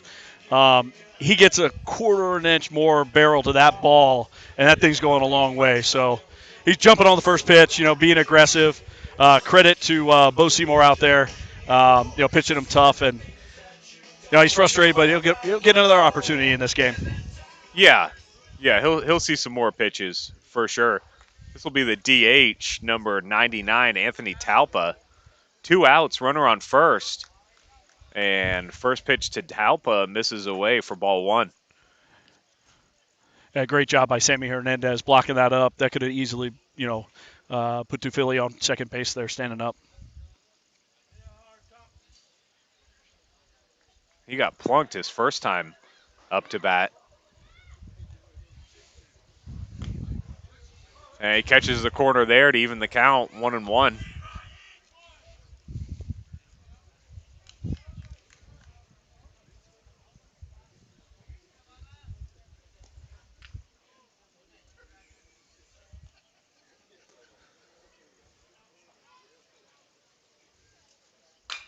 That ball is roped out into left field, but really high enough. Cleveland to get under it, hauls it in for the third out of the inning. So the Leopards threaten, but don't bite.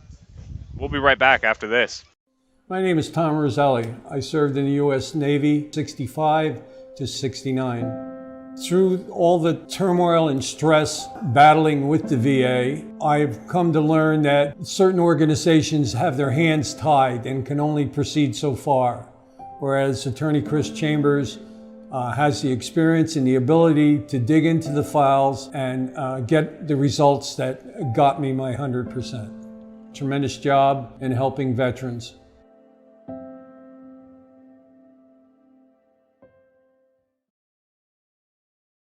I chose Divinity because of Holly. And all the years that I have been with Holly, she is extremely knowledgeable. She has the expertise, and I don't trust anybody else. But for Holly, I've seen her for so many years. I have such confidence in her because she knows my face and my skin so well.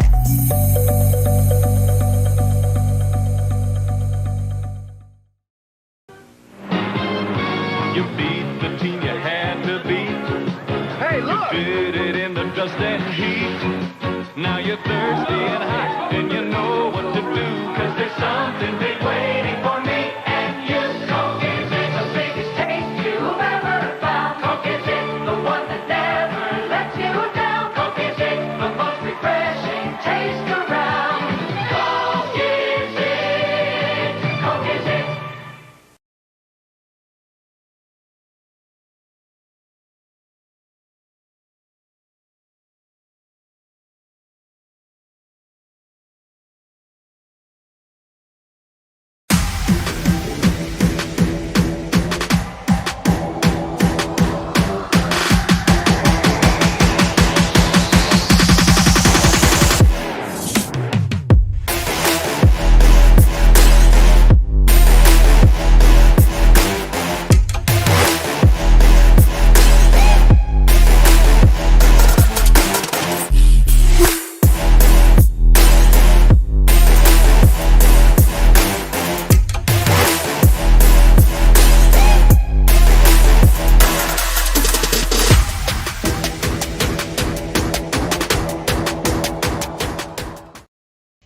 Welcome back, baseball fans.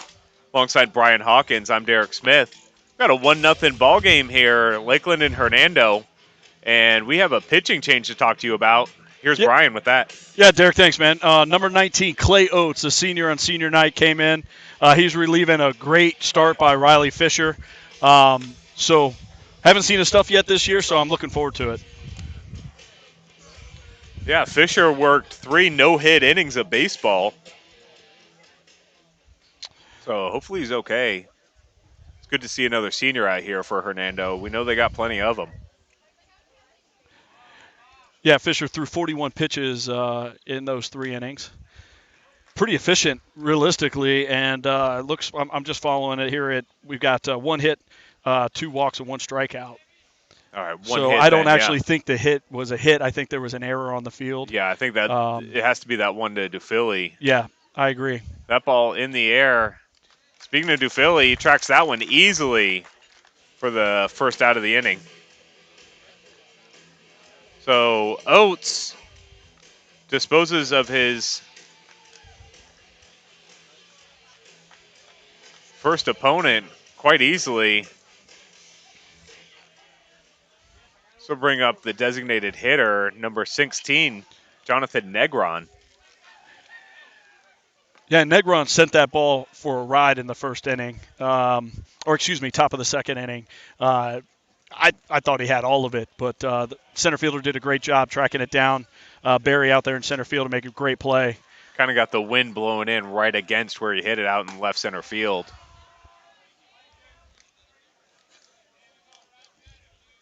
And first 2 offerings by Oates here missed. 2 balls, no strikes, 1 out here. Top of the 4th inning, 1-0's your score. Both teams have threatened. Leopards the only ones. That ball shot out into right center field. That's going to get down. Extra bases written all over it. Barry gets it in.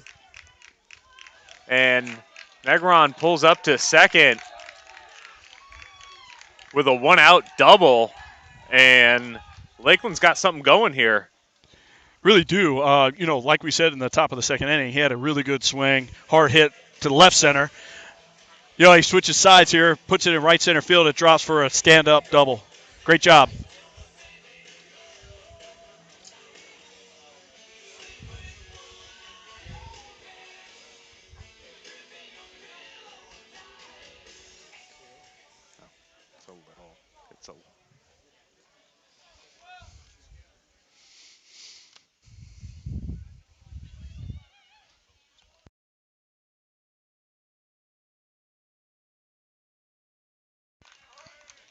So it starts him off with a strike there.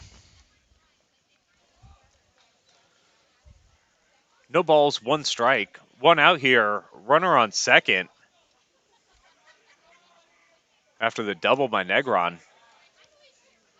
So Fernandez trying to get him in, tie this ball game here with 1 out.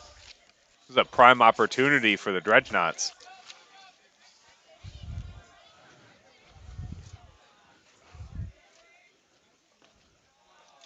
And that one just misses. So 2 balls, 1 strike, 1 out here. 1-0 ball game. Been a pitcher's duel up till now, Brian. Really has, and both of them settled in after kind of getting rattled in that first inning. Fernandez is showing really good discipline here at the plate. He's just trying to get something out there, even to the right side of the field to move that runner to third to try to tie this ball game. That one fouled back. Evens the count, 2-2.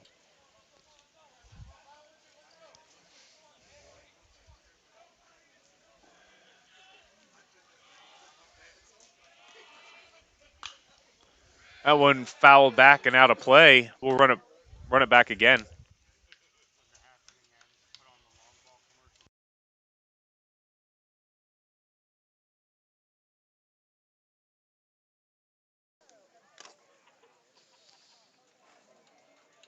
Two and two, 1 out, runner on second.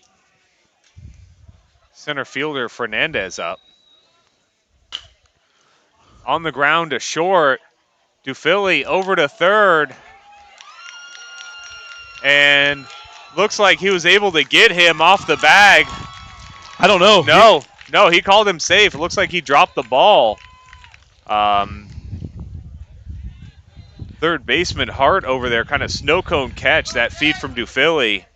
And well, Jonathan Negron came in and he saw that the shortstop was making the play to third base. Hart had a hard time really adjusting to it because Fernandez went around him. Basically, he slid on the opposite side of him, fumbled a baseball a little bit. It looked like the infield umpire was looking for help from home plate to see if Jonathan Negron actually gotten back to the bag. But it looks like they're all safe now. Lakeland's starting to really threaten here with 2 on, second and third with 1 out. Left fielder Jace Cleveland hoping to cash in on this. And Oates starts him off with a strike on the outside.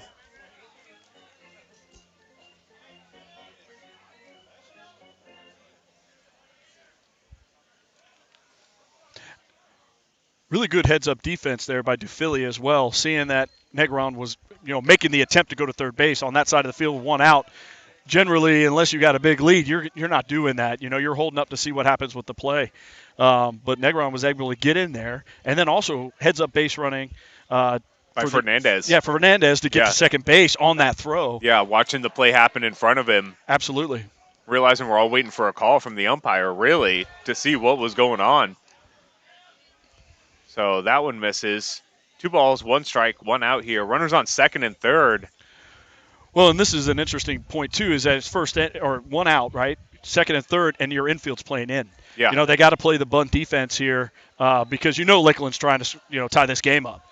Well, seeing how aggressive, great stop, Negron was on the bases.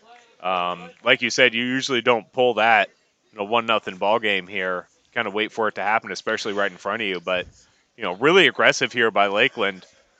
And then Fernandez taking the base behind him. Yeah, and Jay Cleveland, all he's trying to do right now is put something in the grass. Get something out in the grass, unless he gets the bunt sign, scores the run easily from third base, ties it up.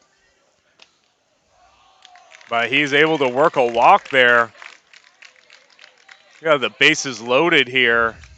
And Lakeland really, really starting to threaten.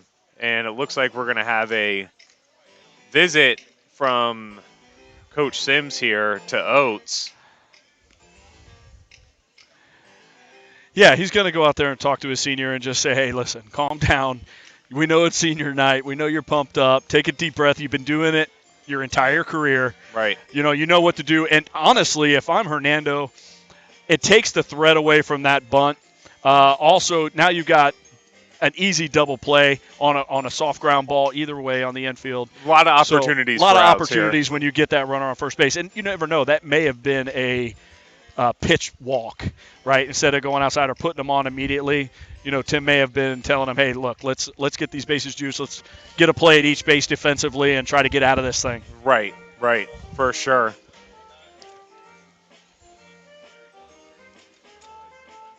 So the meeting concludes. We'll have Wyatt Wilt, number 13, playing right field today. With the bases loaded and 1 out. And first pitch by Oates misses outside for ball 1.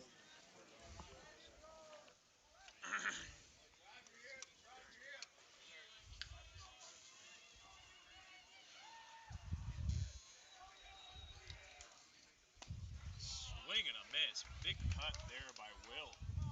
Comes up empty, but able to even the count 1-1 here. 1 out, bases loaded. The Dreadnoughts are threatening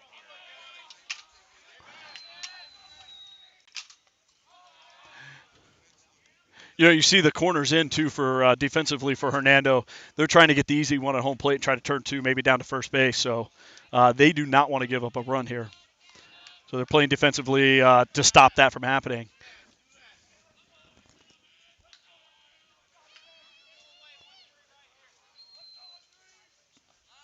Uh-oh, that squirts away. Great job by Schatzel. He was looking at him the whole time. Yep.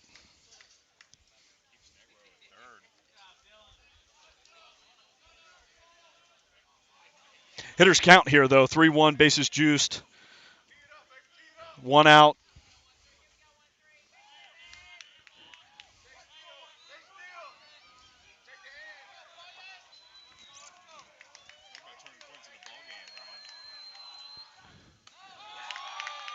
Wow, he took that all the way. Must have just been a little high on the numbers, and they tie it up.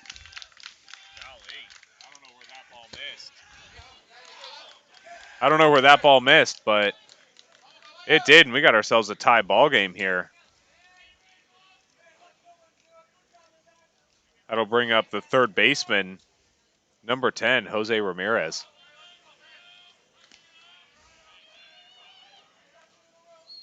Base is still loaded. Oh, that squirts away. Ball low through Schatzel. Everybody advances. Fernandez works his way around after that walk, and Lakeland takes their lead.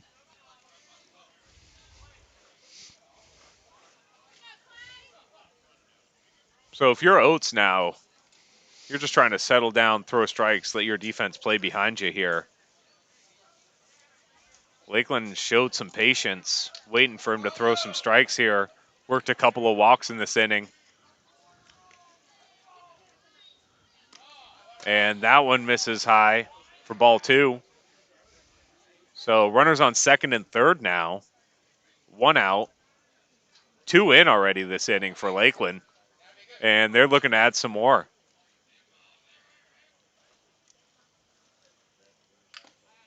And Ramirez takes that offering for strike 1. So 2-1's the count here. Ramirez just trying to find some grass, you would imagine. Yeah, absolutely. I mean, a base hit right here scores 2 runs easily, probably. It got some speed on the bases. That one misses inside. So 3-1's the count here. Another hitter's count, right? So he's either going to be patient or he's going to be all over it, one of the two.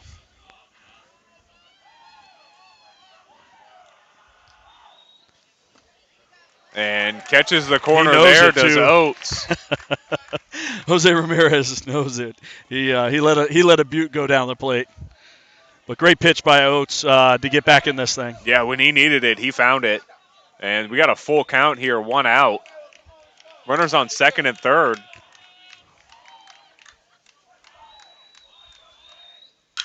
That ball ripped out into right field. Taggett under it. Gets it in. But Lakeland able to tag up. Cleveland able to come in. So Ramirez does his job, gets that runner in from third. So bring up the second baseman. Yeah, and defensively, Puckett did everything right there. On the crow hop, hits his cutoff, just heads up base running, and the speed on the bases, plates another one for him. Yeah, it was definitely hit deep enough out there that gave the runner from third easy path to come in and score. Yeah, but that was huge for Oates, too. He needed that out right there as well. Now he's got 2 outs, 1 runner on to second base. And look for him to settle down here, throw strikes, let his defense make a play.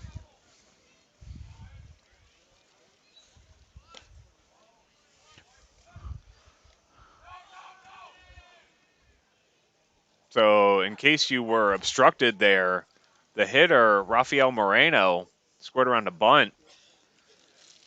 And runner on second, Jose Ramirez, was taking a very big secondary lead. Schatzel tried to get him down there. Wasn't able to, but definitely put him on notice. He's going there. There goes the runner. That ball flared right side and foul.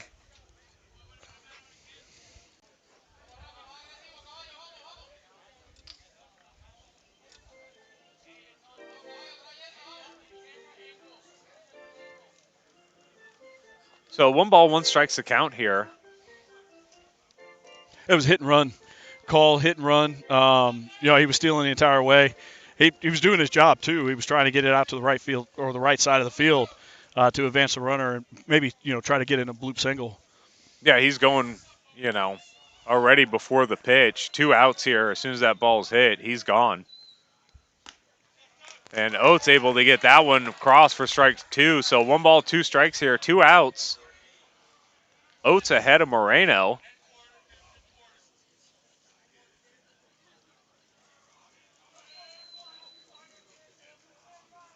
See Ramirez taking his lead off a second. On the ground to third. Hart up with it over to first. Talpa gets it. So they give up 3, but get out of it. We'll be right back after this.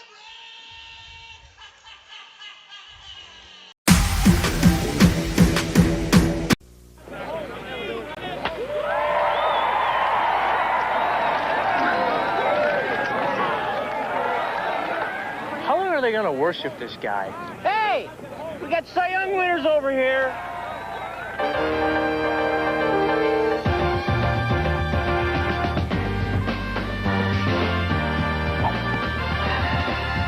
Come on, Alice.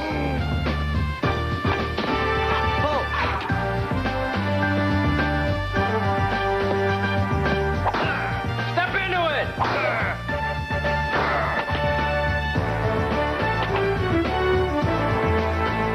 Feel bigger? Yeah. Hi, Top. Chicks dig the long ball. Hey, have you guys seen Mark? Yeah, seen Mark.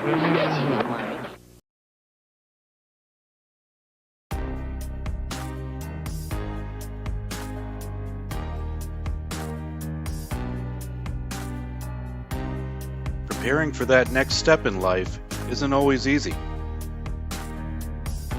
At Legacy Wealth Partners, our combination of experience, professionalism, and access to a wide variety of products and services. Welcome back, sports fans. Back here at bottom of the fourth inning.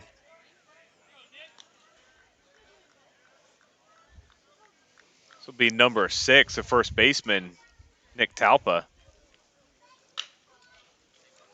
Ball on the ground. Third over to first. That was Ramirez to Shaman. Yeah, fantastic play.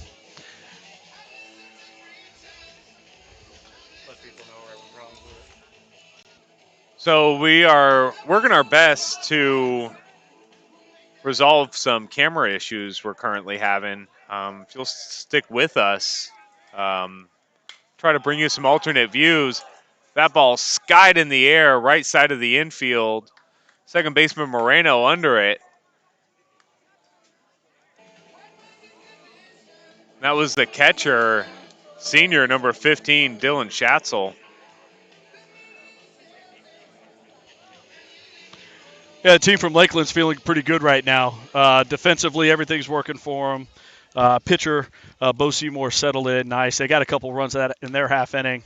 And you can tell they've definitely got the momentum right now. Yeah, they're feeling it. They're getting loud in that dugout for sure.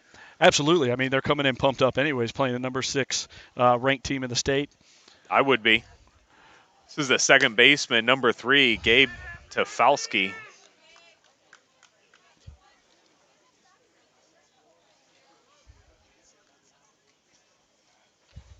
Squares to bunt. Lays one down. Right back to Seymour. Over to first. And they get him. 1, 2, 3. Go the Leopards here. We'll be right back after this. Your batting average is totally awesome. What's your secret?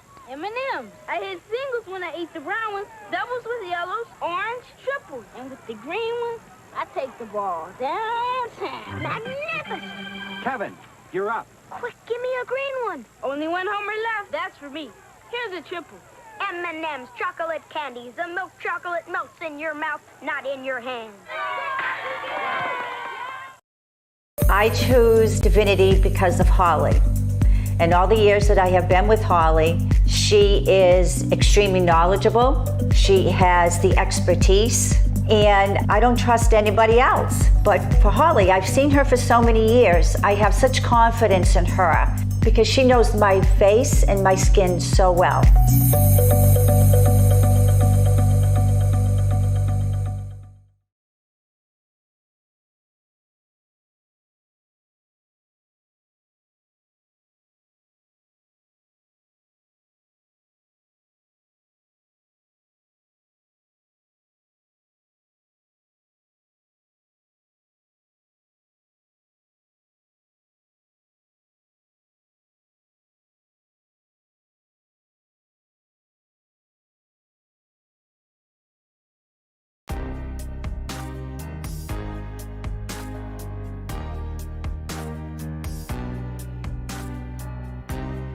Preparing for that next step in life isn't always easy.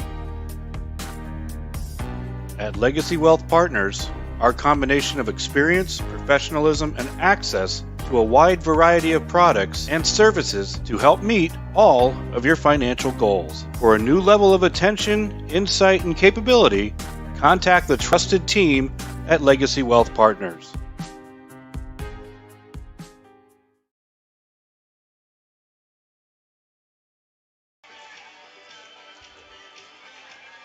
Welcome back, sports fans. Alongside Brian Hawkins, I'm Derek Smith.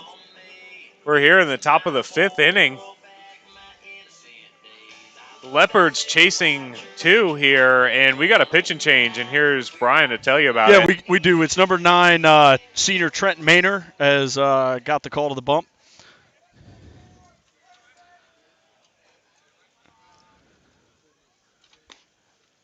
And his first offering comes in for strike 1. Yeah, quick half inning there for the Leopards. Lakeland's feeling pretty good right now. Their name says it all. The Dreadnoughts are tough, right? Ball on the ground, third base side, hard up with it. Great over play. to Talpa. The Dreadnought name, it comes from, I don't know, viewers at home if you know what it is, but it's the hull of an old battleship that the Brits used to use back in the early 1900s. And me being a Navy guy,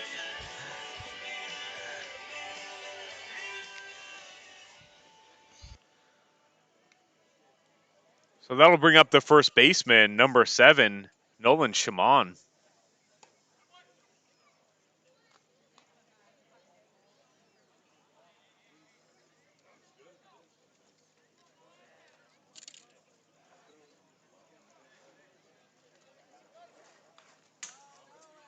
That one fouled straight back.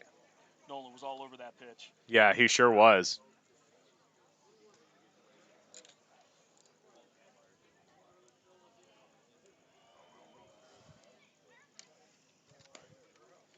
Manor able to catch the outside corner there. 1 ball, 2 strikes, 1 out here, nobody on.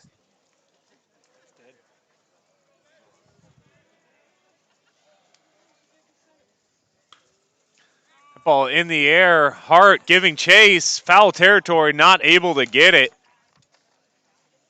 Just out of reach. Great effort, though, by the third baseman.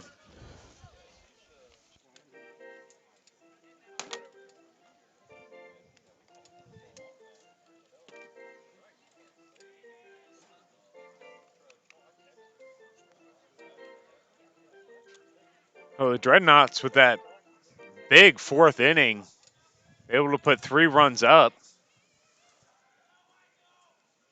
Take the lead in this ballgame. On the ground to Hart again. Slow grounder over to first, kind of airmails it. And Shimon on his way to second. He's going to make it in, sliding head first. So great hustle there by the Lakeland first baseman. Now that ball not hit exceptionally hard over there to third. But Lakeland they got some speeders here. I mean, some speedsters. They're really running hard and fast. And like you said, Derek, not hit very hard, but that actually is in the benefit of the runner. Yeah, that's right, Brian. So this will be number 12, the catcher, Sammy Hernandez, up for him. And for our viewers at home, apologize about the pitch count right now. We're trying to change some batteries in one of our devices for us to keep you live. So Derek will do his best to keep you up to date with the actual pitch count. Nothing the count here to the catcher.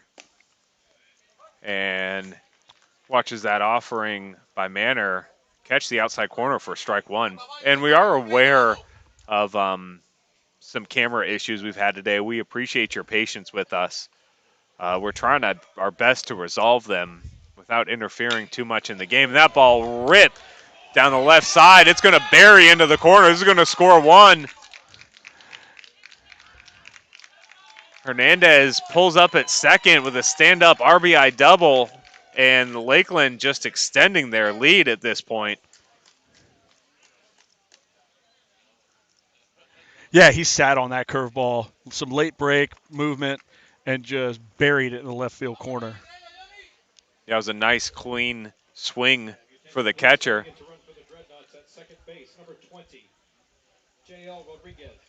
So we have a pinch runner here, courtesy runner for the catcher, Rodriguez, in to run at second base after that RBI double by Hernandez.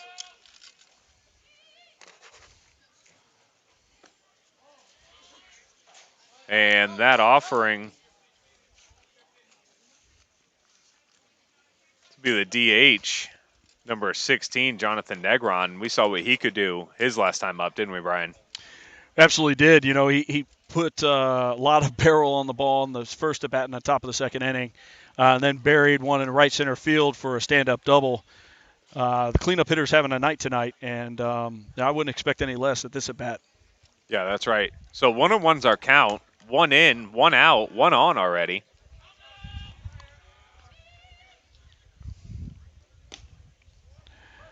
And he's able to get that across for strike 2. So 1 ball, 2 strikes.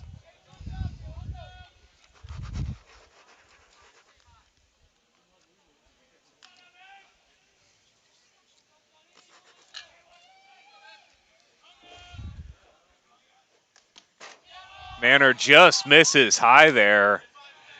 Yeah, not a bad pitch, though. You know, he caught the outside corner last pitch, down and away, elevated a little bit, but great patience by the cleanup. See if he could get him chased there a little bit out of the zone.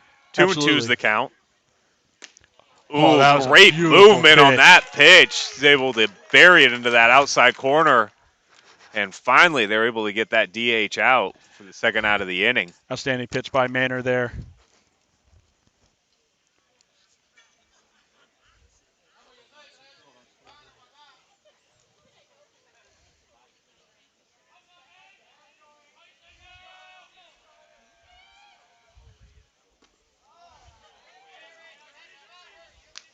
So with 2 outs here, we'll bring up the center fielder, number 8, Jezel Fernandez.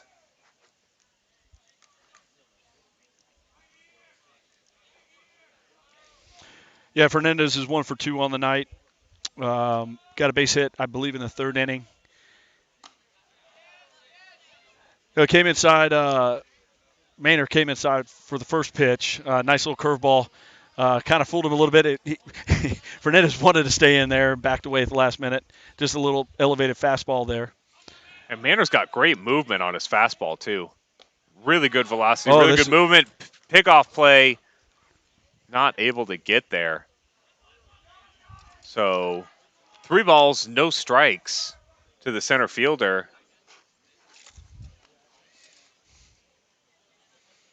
Two outs here, runner on second, 1 in this inning for the Dreadnoughts. Yeah, payoff pitch coming here, Derek. There it is. And he's able to get that one across for a strike. So here we are at the hitter's count. Runner in scoring position, 2 outs. On the road, leading one of the best teams in the state. And all over that one, a little early, fouls it down the third base line. So got a full count here. What do you think? Do you think he tries to spike a curveball in a 3-2 count with 2 outs here? He was way ahead of that fastball. He's got a free base open. So if you can try and get a swing and miss, he's got swing and miss stuff from where I'm sitting. So why not play to your strength? Pickoff play. He throws it out into center field, but sorry for the oohs and ahs there, but runner I got not a little able excited. to advance. They did have him hung up. A better throw will get him out for sure, and then you don't even have to deal with the hitter anymore at this full count. So good play call by Hernando. Yeah, the pitch runner out there, he's being aggressive, really aggressive with 2 outs right now. There he goes. On the ground to DeFilly. Gotta hurry. Round the ball over to first. Nice play. Talpa able to get it in. So after giving up 1, Leopards go into the bottom half of the 5th, chasing 3 here on the Gulf Coast Sports Network. My name is Tom Roselli. I served in the U.S. Navy 65 to 69. Through all the turmoil and stress battling with the VA, I've come to learn that certain organizations have their hands tied and can only proceed so far. whereas attorney Chris Chambers has the experience and the ability to dig into the files and get the results that got me my 100%. Tremendous job in helping veterans.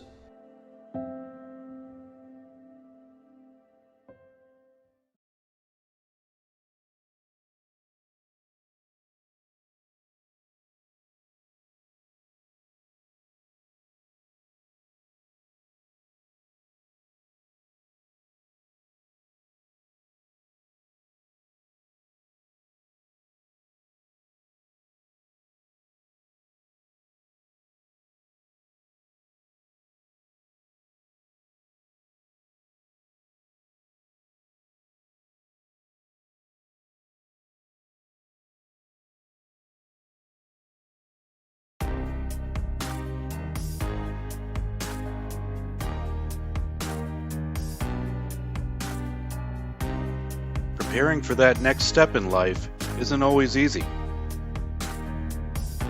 At Legacy Wealth Partners, our combination of experience, professionalism, and Welcome back, sports fans. Alongside Brian Hawkins, I'm Derek Smith. To bring you this senior night game. And first offering here in the bottom of the fourth, third baseman Stephen Hart catches an inside ball. Yeah, he's a tough kid. He's playing third base, playing one of the hot corners. It's rode in and hit him on the wrist. We could hear skin from back here. It hit him pretty good, but yeah, he's it shaking definitely it off. did not feel nice. I don't know about you, Derek, but I'm enjoying this game. At 4-1, it's a beautiful night, probably high 60s, low 70s. 4-1 game. Hernando's not out of this thing by any stretch of the mean. They've been, a tremendous team all year long. They're well coached, and I would expect them to come back here and make this a little closer ball game here, probably this inning. Yeah, it's going to be quite a feat if Lakeland's able to hold them to one run on one hit here for an entire ball game. So Hart takes his lead from first. Yeah, but you got to credit Bo Seymour here. I mean, he is pitching a gem. Oh, he's pitching a great ball game for sure. This is the center fielder, number 5, Isaiah Berry up.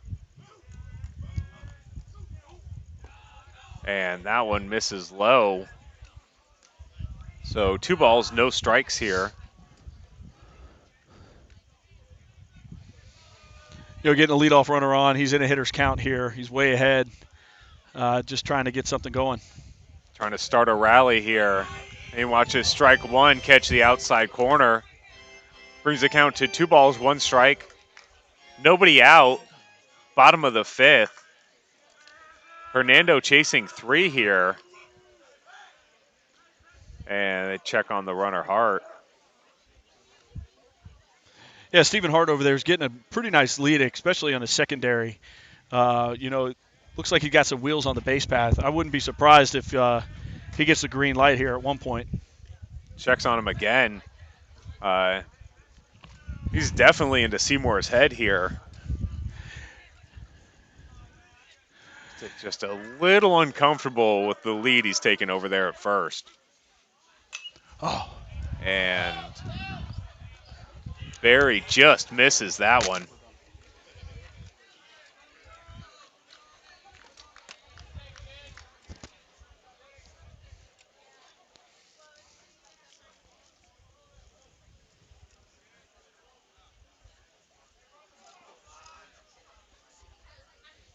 Long look in here by Seymour.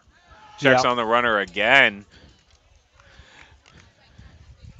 And Hart's got him spooked. He was trying to keep him over there at first. Meanwhile, he's got a 2-2 count here to the center fielder, Berry.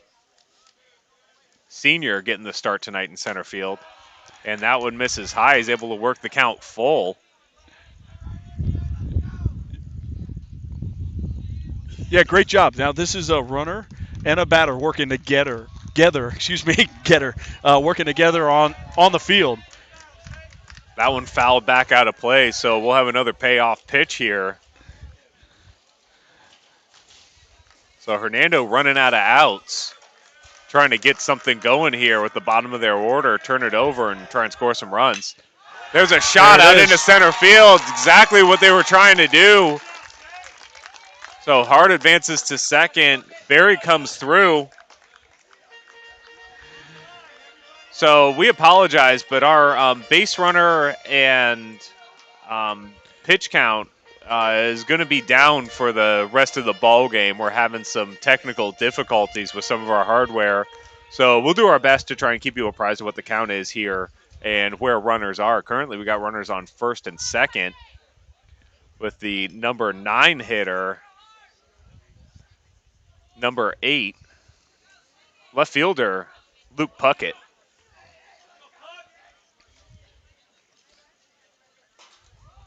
Squares around a bunt. You know, it was interesting too, Derek. Stephen Hart, 3-2 count, no outs. I think he may have been confused on the count there because he was not running at all on that 3-2 count. Now, there's not 2 outs, right? There's no outs. You're trying not to get doubled up. But with them chasing 3 runs here, I expect him to be a little bit more aggressive on the base path there because he could have been standing on third.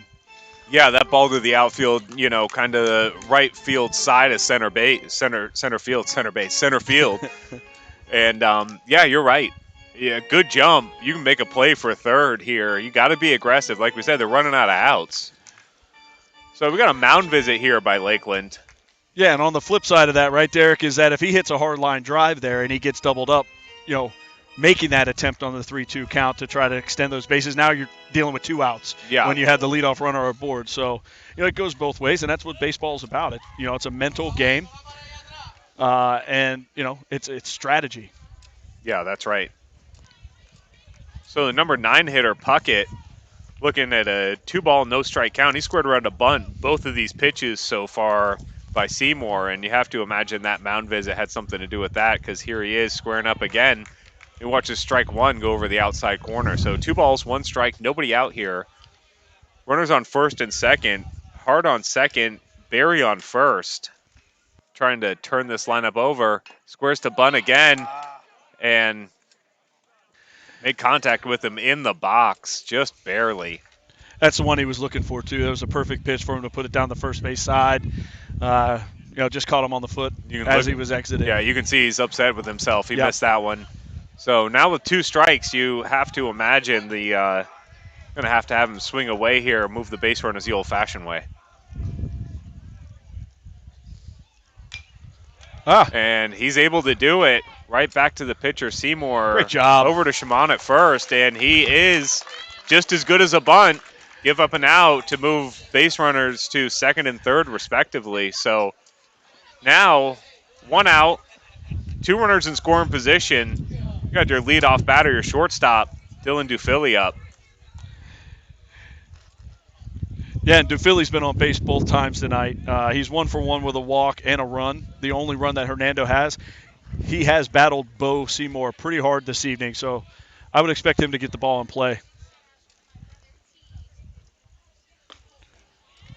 And he watches that pitch come in for strike 1. I'll tell you what, Bo Seymour has got a lot of movement on his curveball. It is a great-looking pitch. Couple that with the 2-seam kind of slider pitch that he's got, too. There it is right there. Yep. Really keeps these hitters off balance, but we have seen him throw a couple of straight pitches, too, so he can do that if you need to. Yeah, he's mixing it up, and he's keeping these Hernando hitters a little off balance. But, again, this is now the 3rd time through the order. He's seen him twice before. He's battled against them both times. There it is. On the ground, right side. Past Moreno. Wilt able to get it in. So runners on the corners here. Dufilli does his job. Not hit too hard, but didn't have to be. It was in the right spot.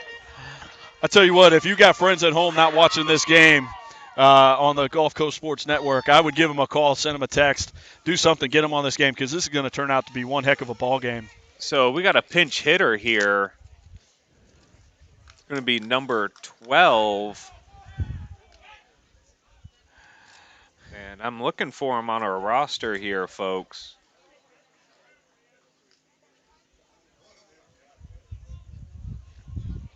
And I don't have a name to put with this number, but number 2 hitter here. Oh, 12, Riley Fisher. My apologies. The original pitcher here of the game. I'm making it too hard for myself here, Brian. Yeah, he's married to that spot, right? So he can re-enter the game as a hitter. They still have the DH in the ball game as well, so they haven't exercised the removal of that. But Fisher here must have, Coach Sims sees something in this kid and wants to keep this rally going right now. 4-2 ball game.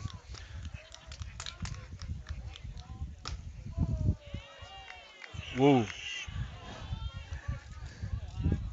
And that pitch comes in for strike one. So no balls, 1 strike, 1 out. Runners on the corners here. 1 in already for Hernando. Trailing 2 here in the bottom of the 5th. And that offering just misses. Evens the count, 1-1.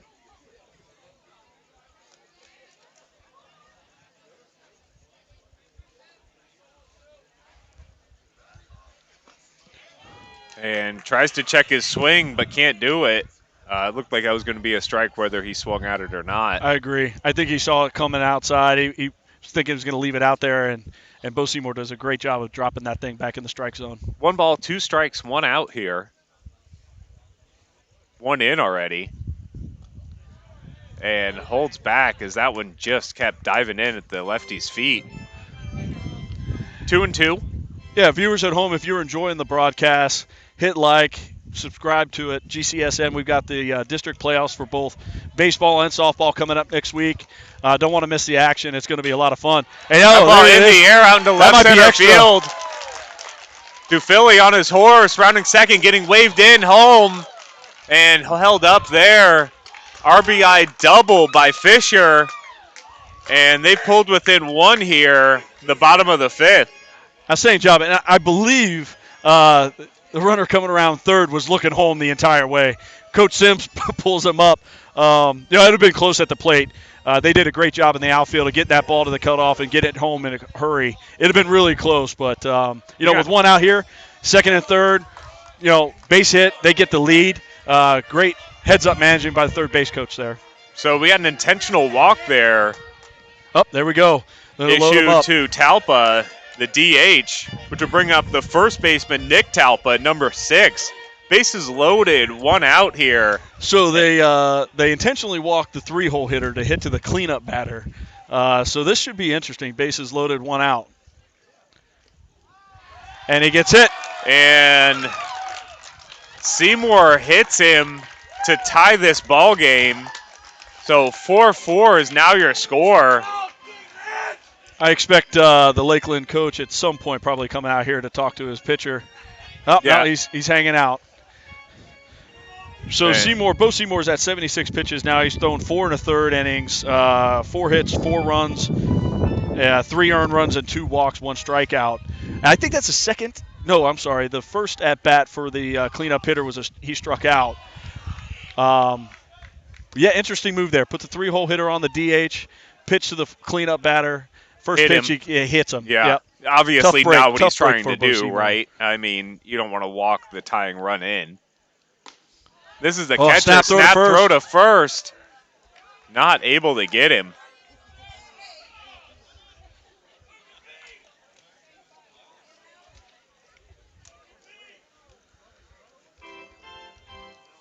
So that was quite a close play over there at first.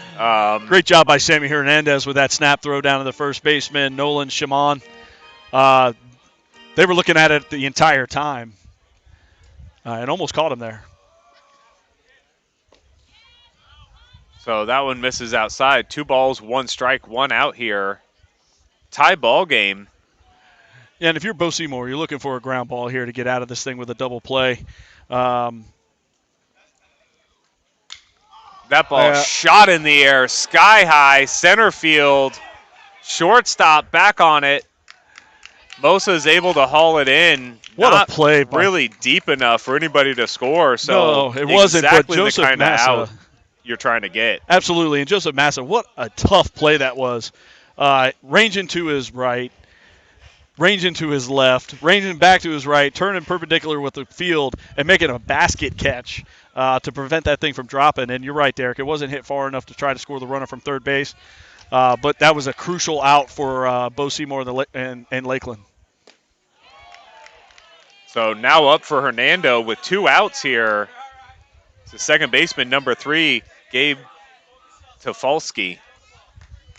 Bases are still loaded here. That ball on the ground to third. Through. It's going to get through. Nice play by Great shortstop. play by Massa over there. Saved at least 1 run. Yo, but that effort right there actually probably stops another run from coming in. So outstanding defensive play there by the shortstop to stop that from getting into the grass and possibly scoring another run. And with that hit, the Leopards take the lead for the second time in this ballgame. So back up for Hernando's number 4, third baseman, Stephen Hart. And he watches the 2 first pitches by Seymour miss. So 2 balls, no strikes.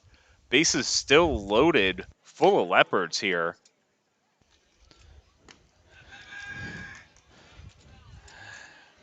And Seymour is kind of lost here. It looks like. I mean, he's getting the kind of pitches he needs. He's pitching the kind of pitches he needs to get the contact he's trying to work. But 4 straight pitches. That's tough. Walks home another run. Extend their lead here. Yeah, here comes their manager now to talk to him. So for the second time this inning, so he'll need to make a change here at pitcher, but Seymour pitched a great game, Brian. Outstanding job by Bo Seymour. If he does, he's getting taken out. 4 2/3, 5 hits, 5 earned runs, 3 walks, and 1 strikeout. But I'll tell you what, that kid was dealing for 4 innings. Had a little bit of a tough break in the first inning, but came back and has pitched a gem. Fought through it there in the first, too. Bases loaded. I think nobody was out. They only ended up scoring one, and he settled in, and I mean his pitches have some action on them, and so he pitched a great game. Like you said, kind of lost it here in the bottom of the 5th, but we'll be right back after this, and we'll let you in on who the new pitcher is for Lakeland right after this. My name is Tom Roselli. I served in the U.S. Navy 65 to 69. Through all the turmoil and stress battling with the VA, I've come to learn that certain organizations have their hands tied and can only proceed so far, whereas Attorney Chris Chambers has the experience and the ability to dig into the files and get the results that got me my 100%. Tremendous job in helping veterans.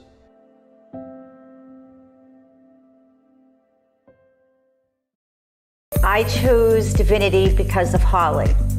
And all the years that I have been with Holly, she is extremely knowledgeable.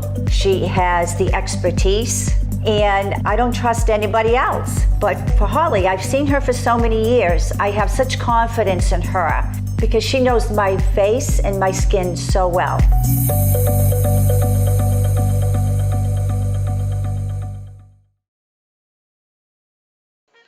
Welcome back, sports fans. So Hernando's offense has come alive here in the bottom of the 5th, and as a result, Lakeland has pulled their starter, Bo Seymour, and who's in now, Brian? Yeah, we got number 15, Jeffrey Alamanzar. He's coming off the bench. It doesn't look like there's going to be any batting lineup changes at this point, but we'll let you know when they get back up. But Hernando's put something together here, and is taking the lead in the bottom of the 5th inning.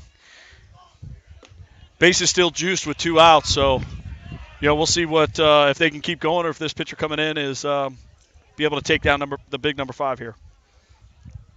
So number 5, center fielder Isaiah Berry up for Hernando, trying to keep this train on the tracks, and fouls that one straight back. Just missed that pitch. I'm laughing because I flinched. It came right back at us. It came right back at us. The chain links there, but it's still the reaction to it is, I guess, just natural there. Yeah. Guilty. That ball fouled way back and out of play. So Alamanzar doing his job, getting ahead early here, 0-2. See if he takes something off speed here because it seems like number 5's all over his fastball. So bases loaded, no balls, 2 strikes, 2 outs. And Alamanzar steps off the rubber. Everybody scampers back.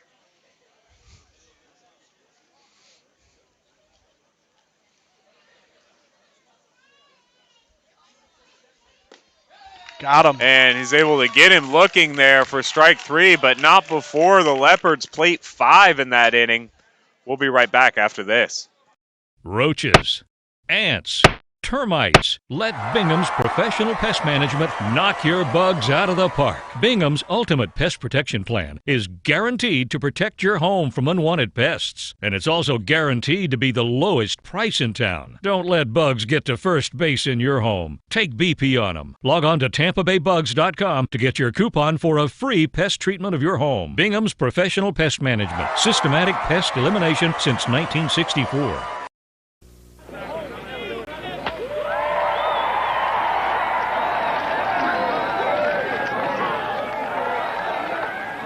They're gonna worship this guy. Hey, we got Cy Young winners over here.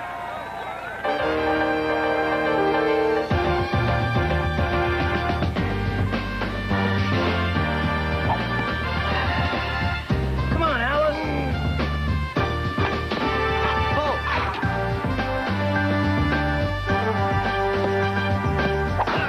Step into it.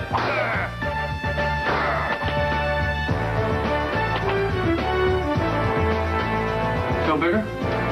Yeah. Hi, Top. Chicks dig the long ball. Hey, have you guys seen Mark? You guys seen Mark? Welcome back, sports fans. Alongside Brian Hawkins, I'm Derek Smith, and we've had quite a ball game here. Hernando plated 5 and are now leading 6-4. Yeah, been a great ball game all around. Pitchers really came here tonight to do their thing. They did. The relief pitcher comes in and shuts down and gets the third out, which was necessary to get out of that jam. That ball rifled out into left field. Yep. Back on it is Peckett. He's able to haul it in, but that was sky high, Brian. It was, and there's a stiff wind coming in from left field, and that's the second ball that I've seen hit tonight off the bat. Looked like it had a chance for to get out of here, but it held up with the wind. Yeah, it dies when it gets up there, for sure.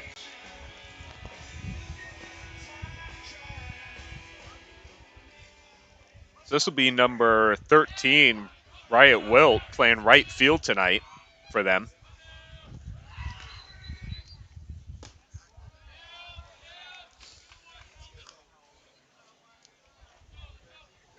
So on the mound here, still Manor for Hernando. He did a good job in relief that last inning. On the ground, left side, out of play. Just quickly. 1-1's the count here with 1 out.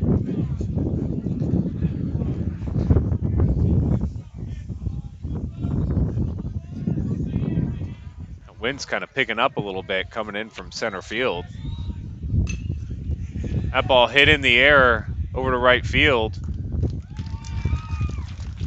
Looks like Carter over there under it. Yep. Able to haul it in. So 2 quick outs here by Manor and the Leopards.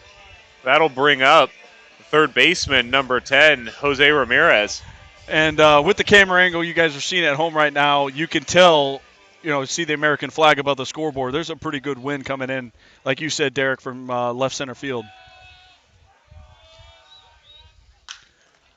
That ball shot in the air out to left. Dufili under it. That's exactly what Hernando needed.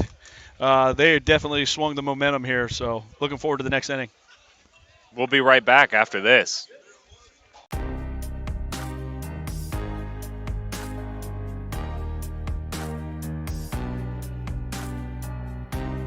Preparing for that next step in life isn't always easy.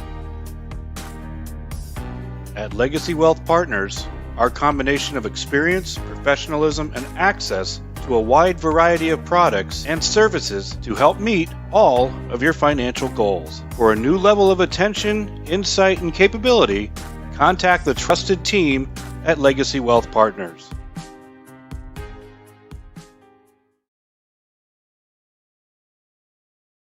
Roaches, ants, termites. Let Bingham's professional pest management knock your bugs out of the park. Bingham's ultimate pest protection plan is guaranteed to protect your home from unwanted pests. And it's also guaranteed to be the lowest price in town. Don't let bugs get to first base in your home. Take BP on them. Log on to TampaBayBugs.com to get your coupon for a free pest treatment of your home. Bingham's professional pest management. Systematic pest elimination since 1964.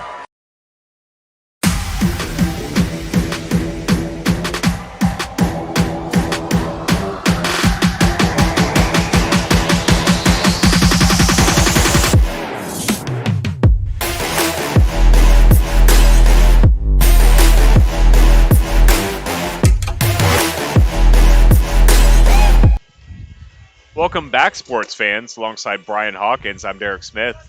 Bringing you a call tonight. We're in the bottom of the sixth here, and we got the left fielder, number 8, Luke Puckett up. Had 2 put-outs that last inning, or 1 put-out. Yeah, he came in relief with 2 outs to relieve Bo Seymour, who pitched a great game and did his job. You know, he got that batter out, struck him out, and, he's coming to looking, throwing strikes again. 1-1's the count here for the left fielder Puckett. Alejandro in relief of Seymour.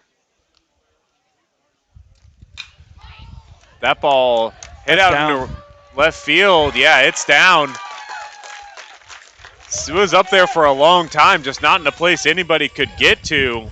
So, good piece of hitting by Puckett. I think the wind has a little bit of, it's just dropping, it's just knocking the baseball down. So the elements working in the favor of the Leopards right now.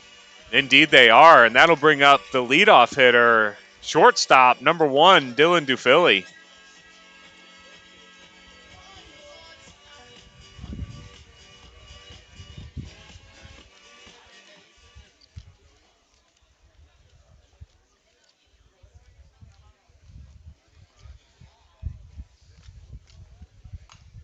Ooh, check swing, fouls back out of play for strike 1.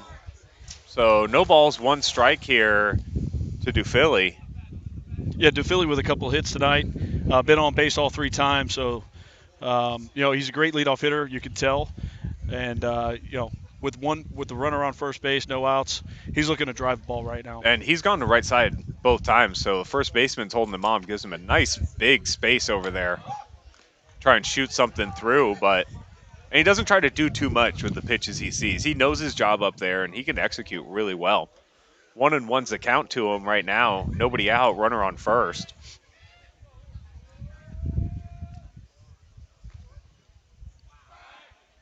Checks on him. Able to get back. It's Puckett over there on first. Left fielder for Hernando.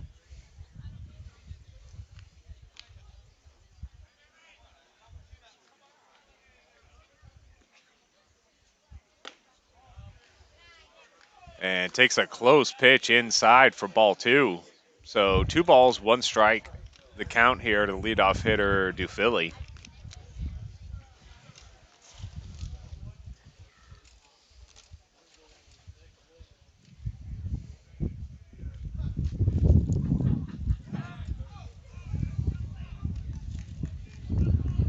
And we just got a balk call on Almanzar. So now you got a runner in scoring position. That's Puckett over there. Yeah, I think they're going to try to get this, maybe get it right. I don't know if he actually got completely off the rubber when he made the fake attempt to first base. Yeah, I'm a little obstructed from my vantage point here. Yeah, the home plate umpire got it right there. You could clearly see that he backed off and made the fake attempt.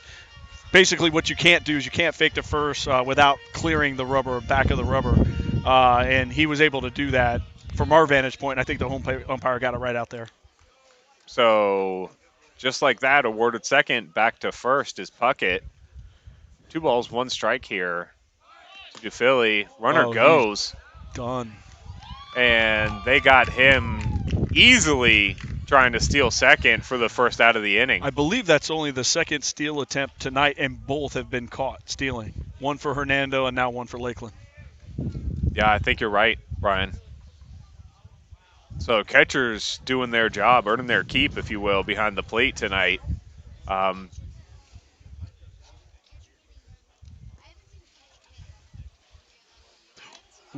one over the head of Dufilli.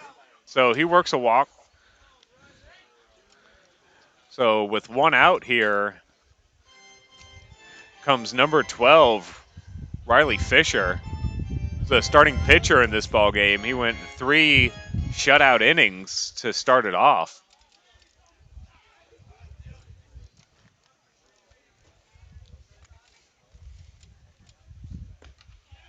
And that one catches plenty of the plate for strike 1.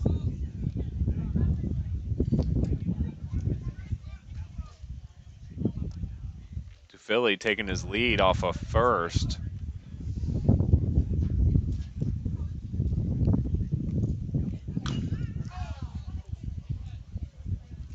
That one fouled into the Hernando dugout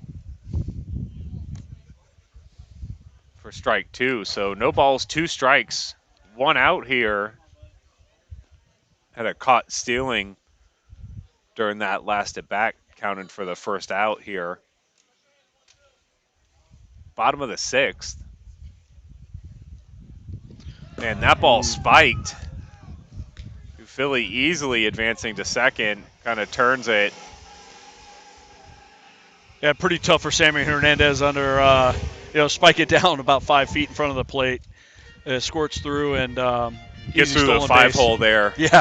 So sometimes not much you can do. You can seal it all up. It'll find a way through. And just like that, the Leopards with 1 out have another runner in scoring position, leading this ball game 6-4.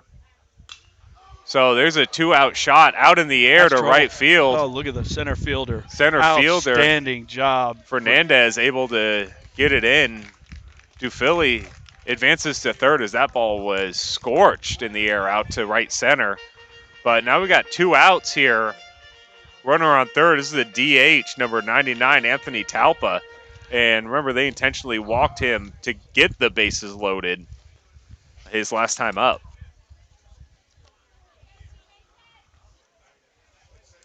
Yeah, Talpa's 1 for 1 tonight with a walk. He's been on base both times. 2 outs. He's just trying to find some grass here, get this runner in, get an insurance run going into the, I think, the last ups for Lakeland. Doesn't have to hit it incredibly hard here either, as that offering misses outside for ball 1. And Hernandez going to have a talk with his pitcher here, get them both on the same page, how they think they want to handle him, because he is a big hitter here for Hernando. And you want to keep this ballgame at least where it is. Don't want to allow them to extend their lead too much further than this. Yeah, you got a strong pitcher on the mound. He's got great velocity, big hitter at the plate. High school baseball at its best right now.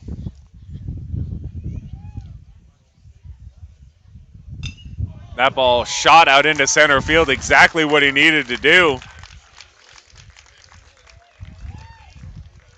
So Talpa able to get that runner in, as a good number 3 hitter will. So bring up the other Talpa, Nick Talpa, number 6, the first baseman. So they're able to extend their lead here to 3. Bottom of the 6th, 2 outs. 1 on here.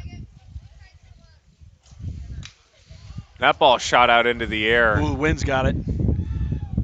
Wow. Right play. Field, Wilt. I mean, that ball off the bat looked like it was in right center, right? It did. And the wind just kept pushing it and pushing it and pushing it. Wilt didn't have to move. It just came to him out there. So we'll be right back. Top of the 7th here, the Gulf Coast Sports Network.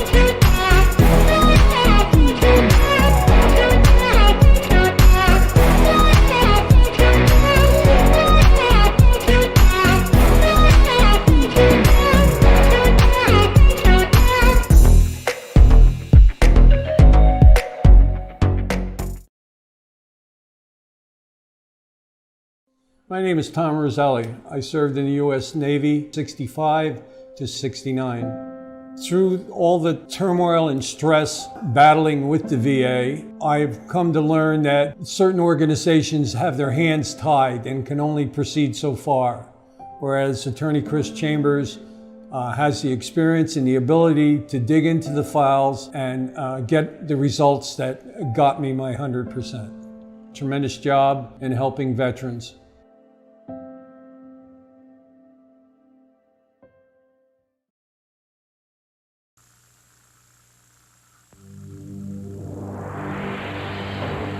Hot kid, you're cool, so cool, you're hot. Hot kid plays good, you're a real hot shot. Oh, yeah. Uh-oh. Huh? Oh, yeah. Kool-Aid is for hot kids just like you. Okay, rookie. Play ball. Like you.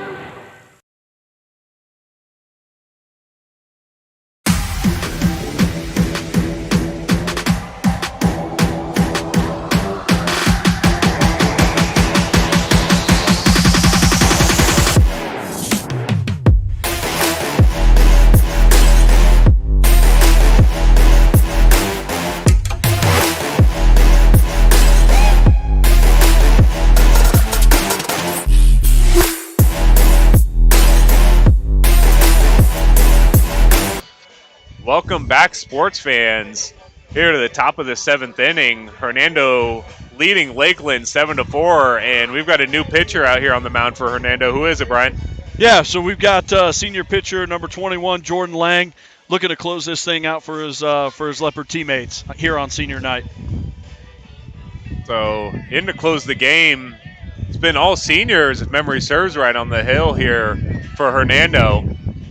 And trying to get a win here on senior night. 3 more outs to do it.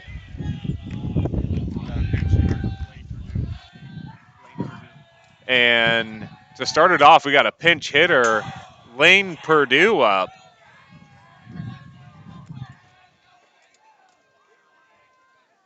Number 17, Lane Purdue.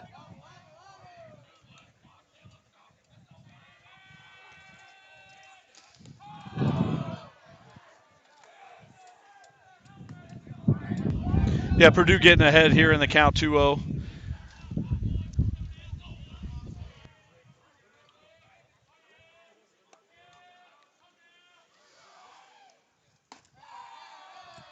And that one misses high. 3 balls, no strikes here to the pinch hitter, Purdue.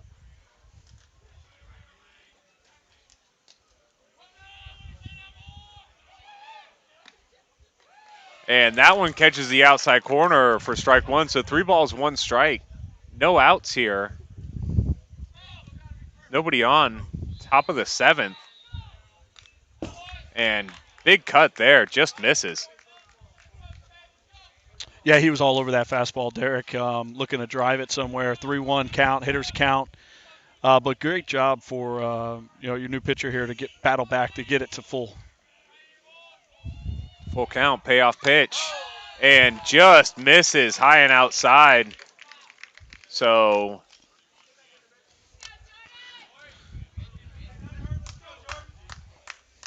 and it looks like we'll have a pinch runner here.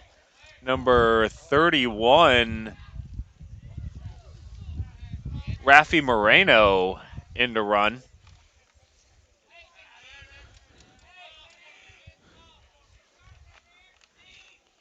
So this will be number 4. Shortstop, Joseph Massa. Yeah, so it looks like they just married the number 9 batter there with Rafi Moreno, brought in the DH, gets on base, puts the speed back on the base path, with no outs here in the top of the 7th. Yeah, they're chasing 3 here.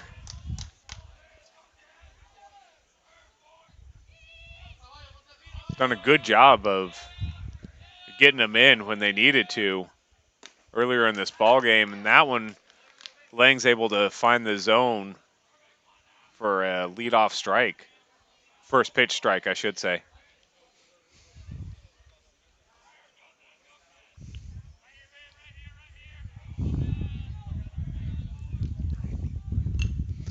And that one fouled back out of play. So quickly ahead here, 0-2 is Lang.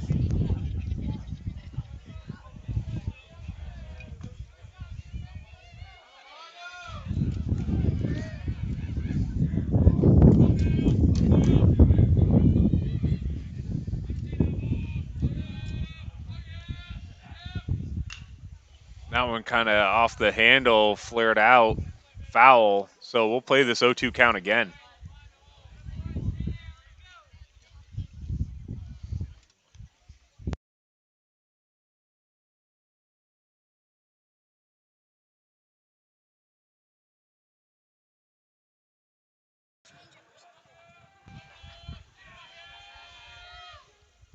So that ball on the ground, Hart thinks about 2, over to first.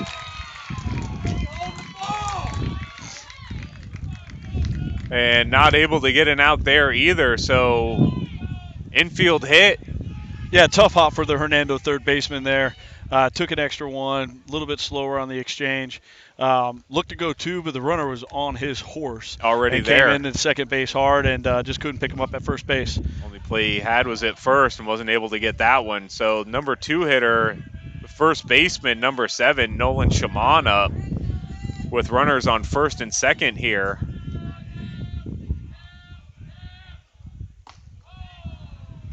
And that one misses high for ball 1.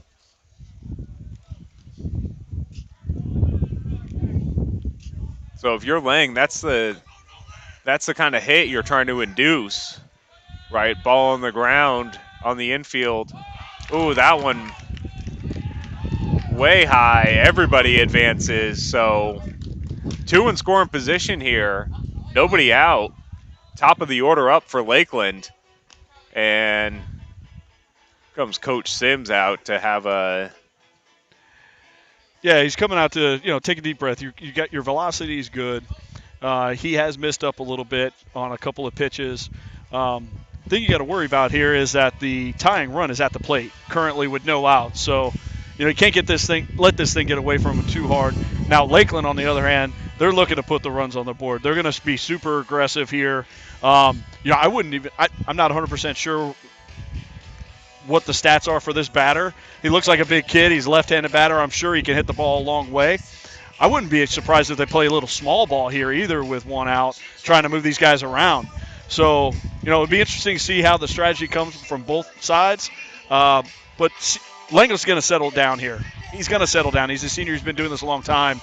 And he's got a lot of velocity on that fastball, and he can change speeds as well. So it's going to be interesting what happens. Yeah, a little safety squeeze action here. Be interesting play by Lakeland, but you got a lefty, maybe put it in the air, let that wind pull it over the fence. You never know. But that one misses outside for ball 2. So 2 balls, no strikes here, nobody out. 2 runners in scoring position, second and third. Infield hit and a walk.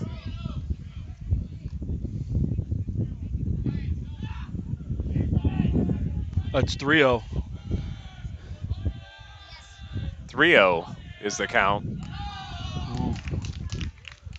And that one misses high, so Lang with another walk, bases loaded, nobody out. So for your big catcher here, big spot, right? Sammy Hernandez, 3-hole hitter, no outs, bases loaded. He's the go-ahead run at the plate. He's been playing a tremendous game behind the dish today. Yeah, he really has. He really has. Long look in here by Lang. And that one misses outside. Really patient here by these Lakeland hitters, really forcing Lang to give him something over the plate, and he is concerned about doing that, and rightfully so. That one misses inside, so 2 balls, no strikes here. He's got a lead, but not a big enough lead to be eating around the edges here. You got to get some outs and get them quick. Absolutely, Derek. Lang struggling a little bit early here. There, he finds the inside corner, good. And it was important for him to get a strike after 6 straight pitches, missing the plate. So 2 balls, 1 strike here. Bases loaded for Lakeland. Nobody out. Chasing 3. That ball fouled way back and out of play for strike 2. So Lang's able to even him up 2-2 here. Like to do whatever he can to get an out. And your big catcher here, Sammy Hernandez, is 1 for 3 with an RBI already in this game. That ball on the ground. That's going to score 2. Maybe 3. This guy's motoring home. On his horse. Bases. From first base. Clearing. And they tie it. Unbelievable. That was Shaman, the first baseman, on his horse. Coming around, catcher delivers for Lakeland. We got ourselves a tie ball game here in the 7th. And still nobody out. And here comes Coach Sims again. He's seen about all he needs to see here in the 7th. A big catcher coming through. Just roped that laser down in the left corner. Buried it out in that corner. And not Lakeland much runners. Pikett could do over there. Just get it in. That and Lakeland runners were on their horses. They were flying around the base path. They smelled a base clearing stand-up double. Yeah, that was Shaman from first, and he came motoring around third, or on his way to third. I mean, that was full head of steam. Even if the coach throws up the stop sign, he's not stopping. I'm pretty sure he rounded third base before the left fielder picked up the baseball, Derek. Yeah, oh yeah. I mean, he read that off the bat. So we're going to have a pitch and change here. We'll be right back after this. I choose Divinity because of Holly. And all the years that I have been with Holly, she is extremely knowledgeable. She has the expertise, and I don't trust anybody else. But for Holly, I've seen her for so many years. I have such confidence in her because she knows my face and my skin so well.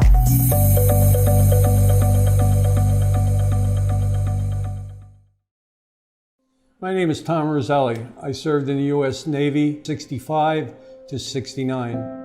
Through all the turmoil and stress battling with the VA, I've come to learn that certain organizations have their hands tied and can only proceed so far, whereas Attorney Chris Chambers has the experience and the ability to dig into the files and get the results that got me my 100%. Tremendous job in helping veterans.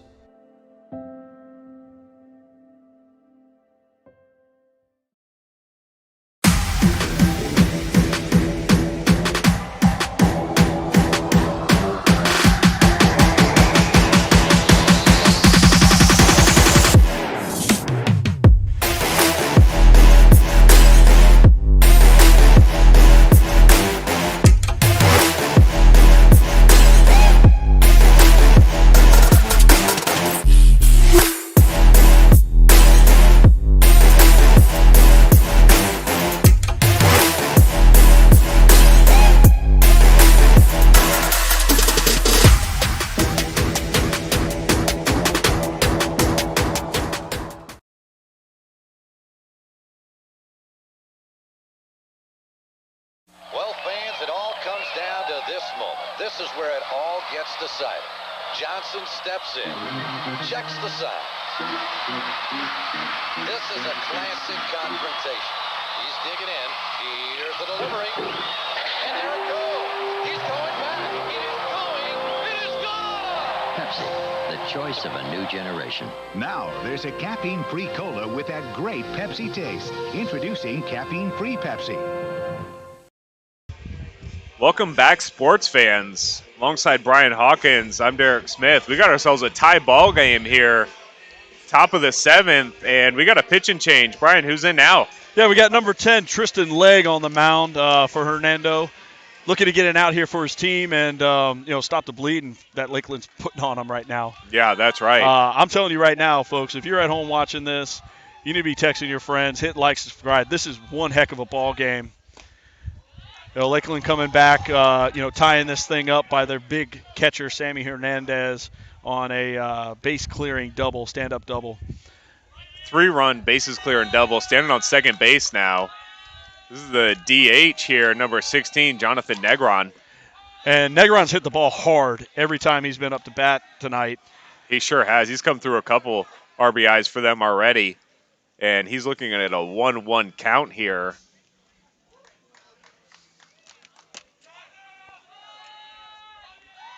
So Lakeland not willing to go away quietly.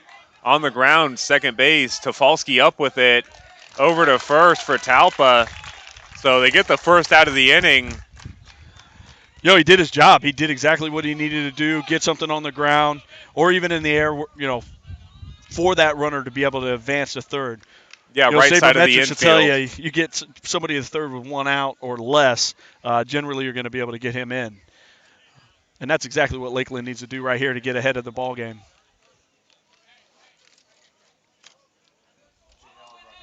So this is number 20, J.L. Rodriguez up, hitting for Fernandez.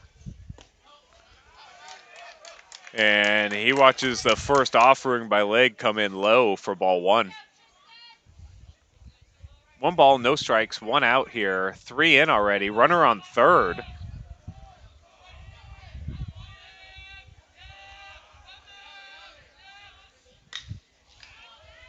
That ball a little late on it, as Leg does have some pretty good velocity, Brian. He does. I'm not 100% sure. I don't have a gun on me, but I would say he's topping high 80s, mid to high 80s right now, if not harder. So he's throwing juice down there, and it's what he needs to do. He's got 1 out. He did his job on that one.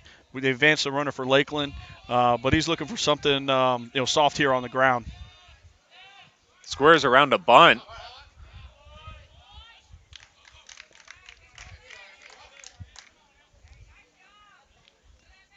And Hernandez over there at third. Way down the line. Schatzel wanted to try and fire back, but Hart third crashing on that bunt attempt. Nice pitch. Good pitch, just missed. Wow. So that'll bring it 3 balls, 1 strike, 1 out here. 3 in already for Lakeland. Able to tie it up. 7-7 is the score. You can definitely feel the intensity in the crowd with the players on the field. And that one misses, so Leg walks him. Not a whole lot hurt there, though, Derek, because something on the middle infield here the Leopards can turn to, although they do only have 1 out, and Lakeland's been putting the bat on the ball. So, just another opportunity for them to score a couple more runs.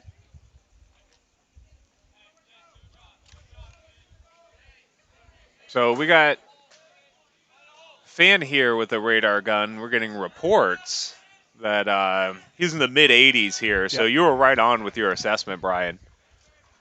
This is the left fielder, Jace Cleveland, up for Lakeland. Squares to bunt. Pulls back. That ball's out of the zone. Good pitch there. Yeah. Because if you got the guy at first base, wanting to steal second, that's a perfect throw down, get him out, throw him at home. I don't know how aggressive Lakeland's going to be here with 1 out, but you can bet that they're trying to play the run. Trying to take the lead here. Checks on the runner over there at first. That's J.L. Rodriguez. Pinch hitting over there, is able to work a walk. So runners at the corners. Catcher Hernandez at third.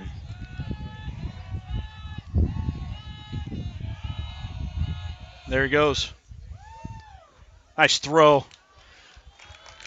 And had a play worked out there, did Hernando. Hernandez on third just stayed put. And so with the arm of Schatzel, we coach 10U baseball, and you could probably get away with that throw down to second, but that kid's got a laser behind the plate. It gets to second base in a hurry. And if it's not called double steal, it's going to be tough to get home on that. Yeah, that's right. He's able to catch the plate there. Goes ahead here, 1 ball, 2 strikes to the left fielder, Cleveland. So second and third here, one out. 1-2 to Cleveland. Tie ball game, top of the seventh.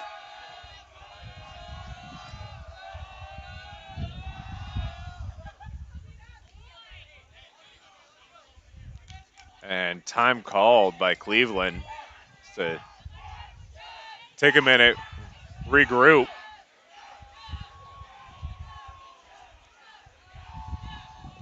Yeah, it gives the lights. That one misses low. 2-2, and that Lakeland dugout is getting rowdy, aren't they, Brian? Yeah, Lakeland's alive. They're feeling it right now. They come back in the top of the seventh inning, tie this ball game up, and looking to go ahead here. Base hit goes ahead by 2 at least. You would imagine. Yeah, at you would least imagine. with one out. Out into the grass. Probably score 2. And time called again here. So a little gamesmanship on display. And the umpire being super gracious to the batter at this point. Yeah, exactly.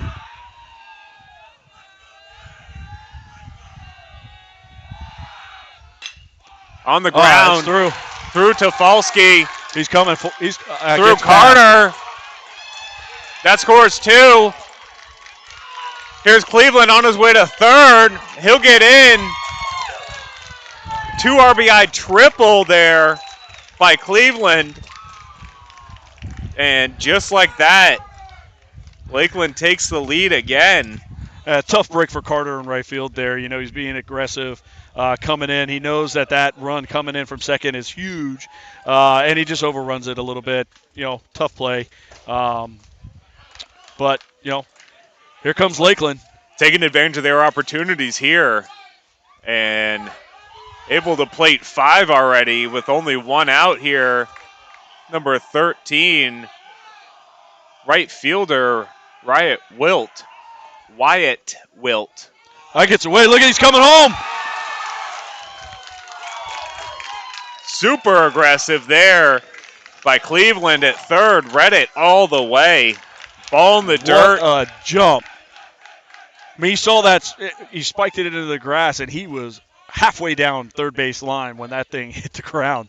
Very aggressive secondary lead. Gave him an opportunity to score on that wild pitch, and he read it early out of his hand that was going to be trouble for Schatzel behind the plate.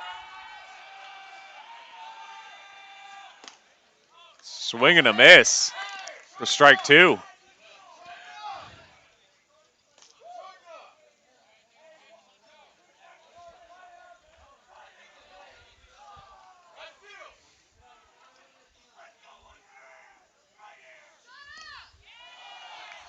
That one misses low. 1 ball, 2 strikes. 1 out here. 6 in already this inning for Lakeland. Yeah, it's been all Lakeland at this point. But, you know, Hernando's not – we saw what they did in the last half inning. So, you know, their bats are going to be alive. They're going to have another opportunity to get up here and win this ball game. But right now it is all Lakeland. Great pitch. Swing and a miss. It's a foul tip catch there by Schatzel, able to hang on to it. Complete the strikeout. Huge strikeout. 2 outs in the inning now. That'll bring up the third baseman, number 10, Jose Ramirez.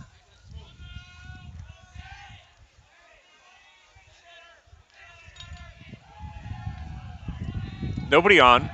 2 out here. Nice pitch. And Leg able to find the zone there. Starts the third baseman off with a strike. No balls, 1 strike here. 10-7's your score. Lakeland on top of Hernando, top of the 7th.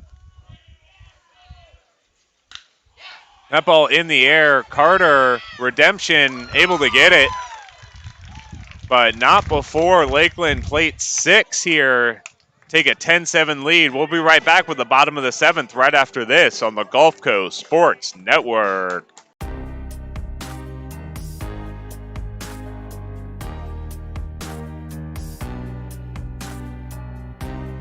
Preparing for that next step in life isn't always easy. At Legacy Wealth Partners, our combination of experience, professionalism, and access to to a wide variety of products and services to help meet all of your financial goals. For a new level of attention, insight, and capability, contact the trusted team at Legacy Wealth Partners.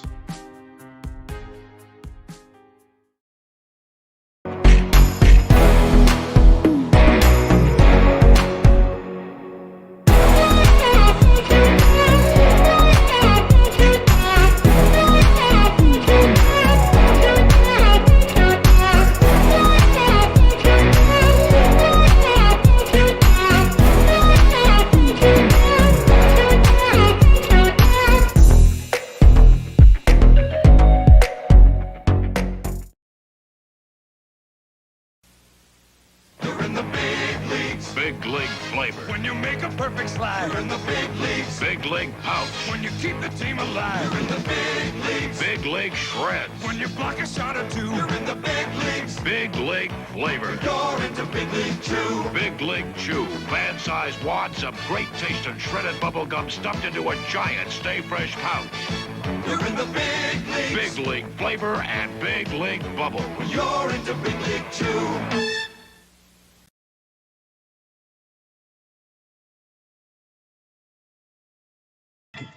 Welcome back, sports fans. If you like baseball, this is one for you. So, bottom of the seventh here. The catcher, number 15, Dylan Schatzel, up. Trying to get at least 3 to keep playing.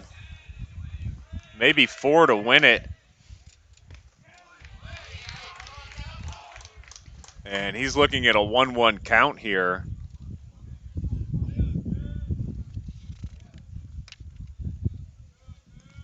Alamanzar is still on the mound.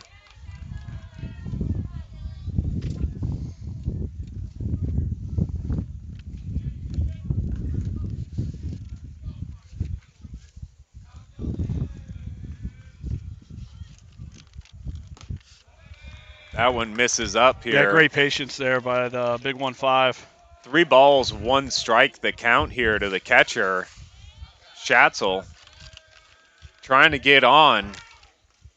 Trying to chip away at this lead here, and he does. Exactly what Hernando's looking for. Get the leadoff hitter on. It looks like manager's coming out. Maybe getting a pitching change here. Yeah, it looks like we got a reliever maybe coming into the game out of the dugout.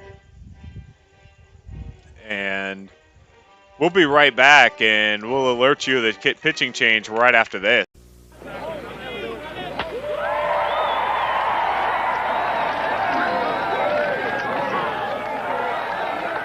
How long are they going to worship this guy? Hey, we got Cy Young winners over here.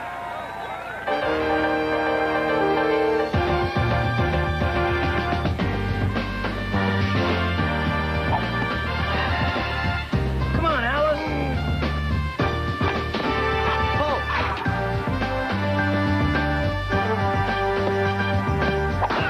Step into it.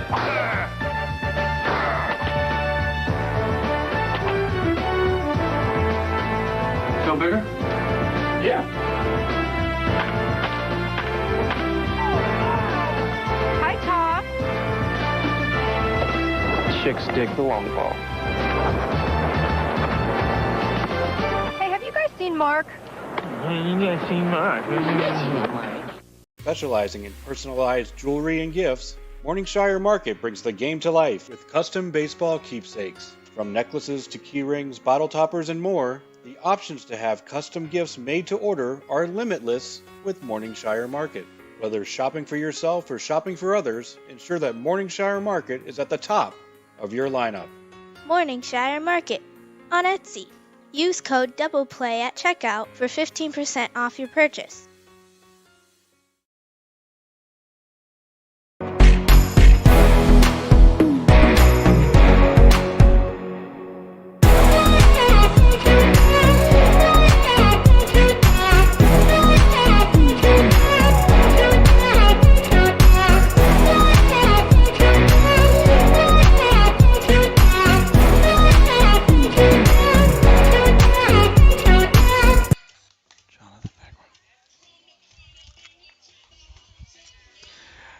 And we're back. We got a pitching change to tell you about. First baseman Nolan Shimon has moved to the mound, and your DH, Jonathan Negron, has taken over at first base.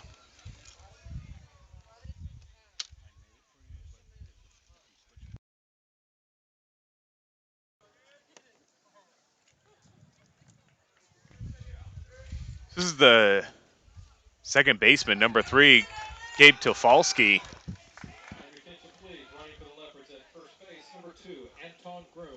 So we have a pinch runner, Anton Grooms, running for Hernando, getting a little speed out there.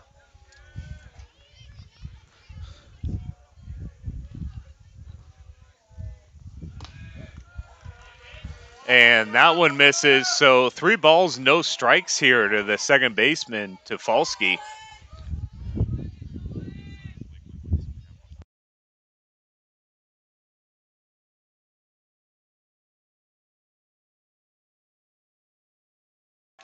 And works a walk here. A little aggressive turn there at second by the runner, but gets back to the bag. Yeah, and we've got a no-out situation here with the tying run coming up to the plate. 4 straight pitches by the Lakeland pitcher, Nolan Shimon. So, look for this batter to be super aggressive at this point. Number 4, Nick Talpa. I'm sorry. Stephen Hart, third baseman up. I was looking at the big 4 number here. Yeah, third baseman Stephen Hart coming up to bat. Had a good day at the plate, too. Yeah, he's 1 for 1 with a ribby. Been up twice and got on base twice. So, big breaking ball, just misses. 1 ball, no strikes here to the third baseman.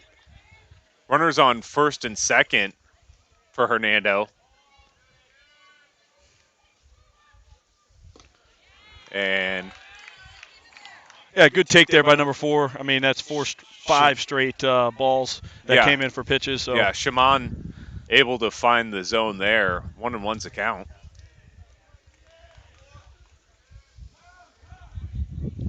And we got time on the field.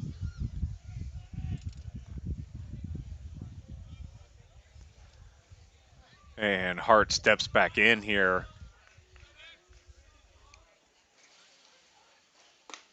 Swing and a miss. A little late on that heat there.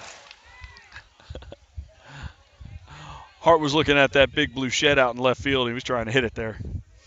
Oh, if he runs into that one, I'm sure it'll hit it. Yeah, 1 ball, 2 strikes here. Nobody out. 2 on, nobody in yet this inning for Hernando. Chasing 3, bottom of the 7th.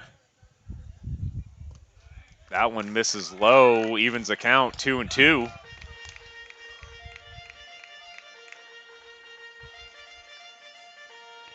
Great facilities here at Hernando. You got the PA announcer in the box, concrete stands. You can tell there's a lot of tradition here at Hernando High School. Great baseball school, and traditionally, fans are lively. It's a beautiful night out, and you can't ask for anything more with this type of baseball game. 10-7, the number 6 ranked team in the state. The visitors from Lakeland doing their thing at the plate and in the field. High school baseball at its finest, Derek. Yeah, I mean, I don't know what to add to that, except I'm glad I'm here and I'm able to watch it and bring it to you guys at home. So don't miss any of the action here, Gulf Coast Sports Network. Like and subscribe. Oh, boy. That one misses low. Bases loaded here.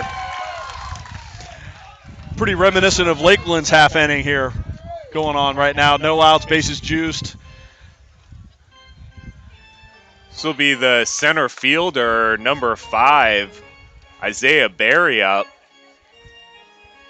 And we got another runner here. It looks like number 11's in the game.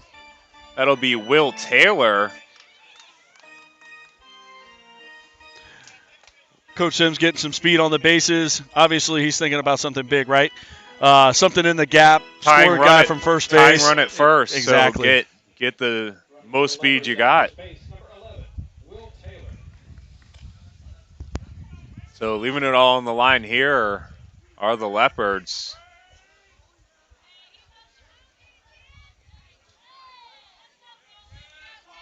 Barry, I think, struck out his last time up.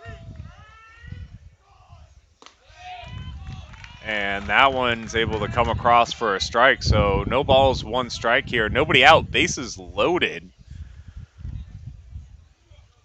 And tying run over at first, winning run at the plate.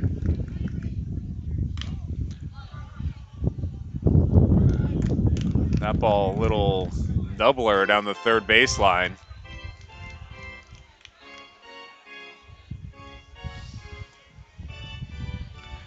Isaiah Berry's got to be careful here, right? Down 0-2, no outs, being a little aggressive. Probably feeling it a little bit. Absolutely, and Nolan Shaman, he's looking to punch this out right now. Quickly up 0-2 is Shaman on Barry. Trying to get that first out here at the bottom of the 7th. And he does. Gets him looking for strike 3.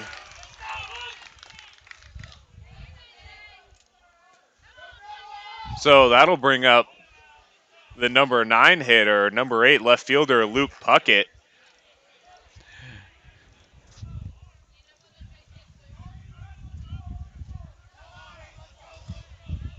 So bases still loaded, one out here.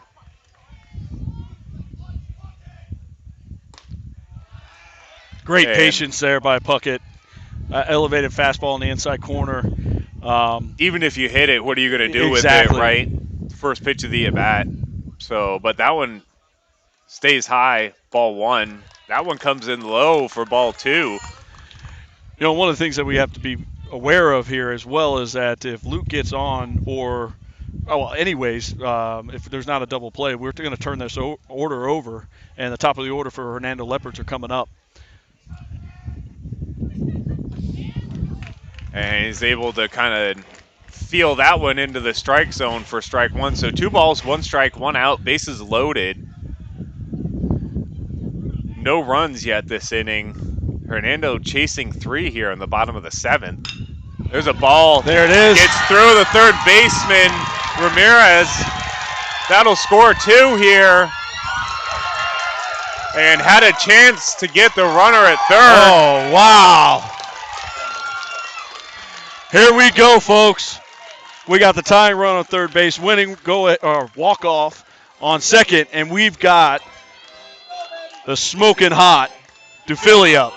Now Dylan currently is 2 for 2, 3 runs, 1 RBI, and 2 walks. He's been on base every time he's been up, and he's got the winning run on second base. So walk-off situation for the senior here. And they just go ahead and walk him. That's a smart move on Lakeland's part. That kid is smoking hot. You know he's going to do something. This will bring up the starting pitcher, number 12, Riley Fisher. And tying run just 90 feet away. Yeah, he doesn't have to do much here. He just got to put the ball in play, and I'm telling you, that kid's coming home. Bases are loaded again here. And watches that offering come in high for ball 1.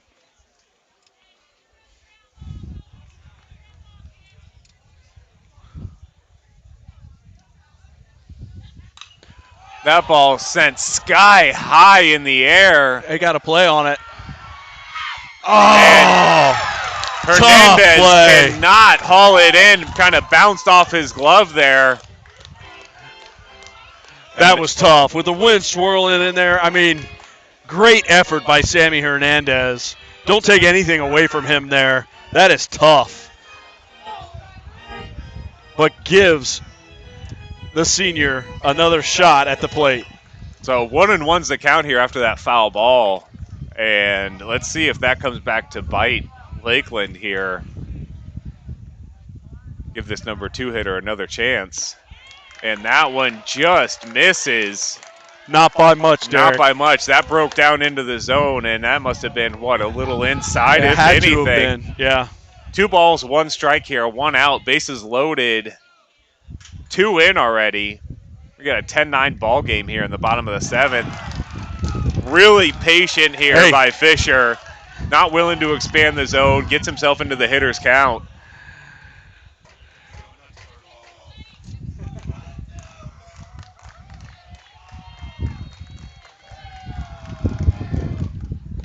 That one he was taken all the way. Guys, this is bottom of 7th, high school baseball. Full count here. 10-9, full count. Bases loaded. Bottom of the 7th, 1 out. And takes that one and fouls it way out of play. So we'll run this full count again.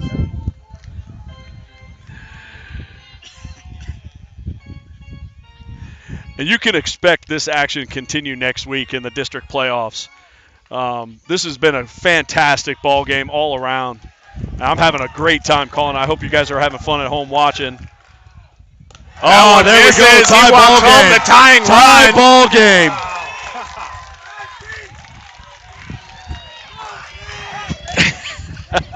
So we got a tie ball game here. The bottom of the 7th. That'll bring up who else? The DH, number 99, Anthony Talpa. Intentionally walked tonight, gotten into a few of them. Had a few RBIs, I know. And they're talking about how they want to play him and how they want to pitch to him because you got no place to put him here. Bases still loaded, 1 out. Yeah, no doubles here, right? No, tie ball game. Anything into the grass wins it. That one misses high for ball 1. Electric atmosphere. Tie ball game, bottom of the 7th inning. Last game of the year, senior night for Hernando Leopards, Hernando High School. Fans are pumped up. What a ball game. This has been fantastic. Been a pleasure to call, if I'm going to be honest with you. This has been a back-and-forth affair. It started off as a pitcher's duel. Remember that?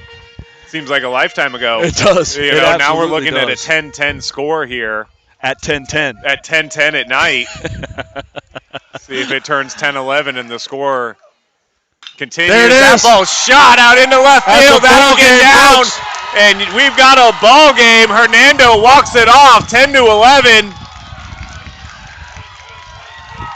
What a game. Outstanding game. So I'll hand it over to Brian Hawkins here for the Connor Electric Player of the Game. Yeah, I mean, what an electric evening. Don't take anything away from Lakeland. They played Hernando absolutely tough. Came back from way down to tie that or to get ahead in this ball game. Hernando walks it off, but player of the game's got to go to shortstop senior Dylan Dufilli. He only scores 2 at-bats because he walked 3 times. In those 2 at-bats, he was 2 for 2, 3 runs, 1 RBI, and 3 walks. Outstanding job by the senior shortstop. Congratulations here on senior night. Fans, it's been a blast. Thank you for having us, Derek, and the fans out here, and the athletic director of Hernando High School. Really enjoyed it. Thank you. So for Brian Hawkins, I'm Derek Smith. We hope you join us next time and all next week here on Gulf Coast Sports Network.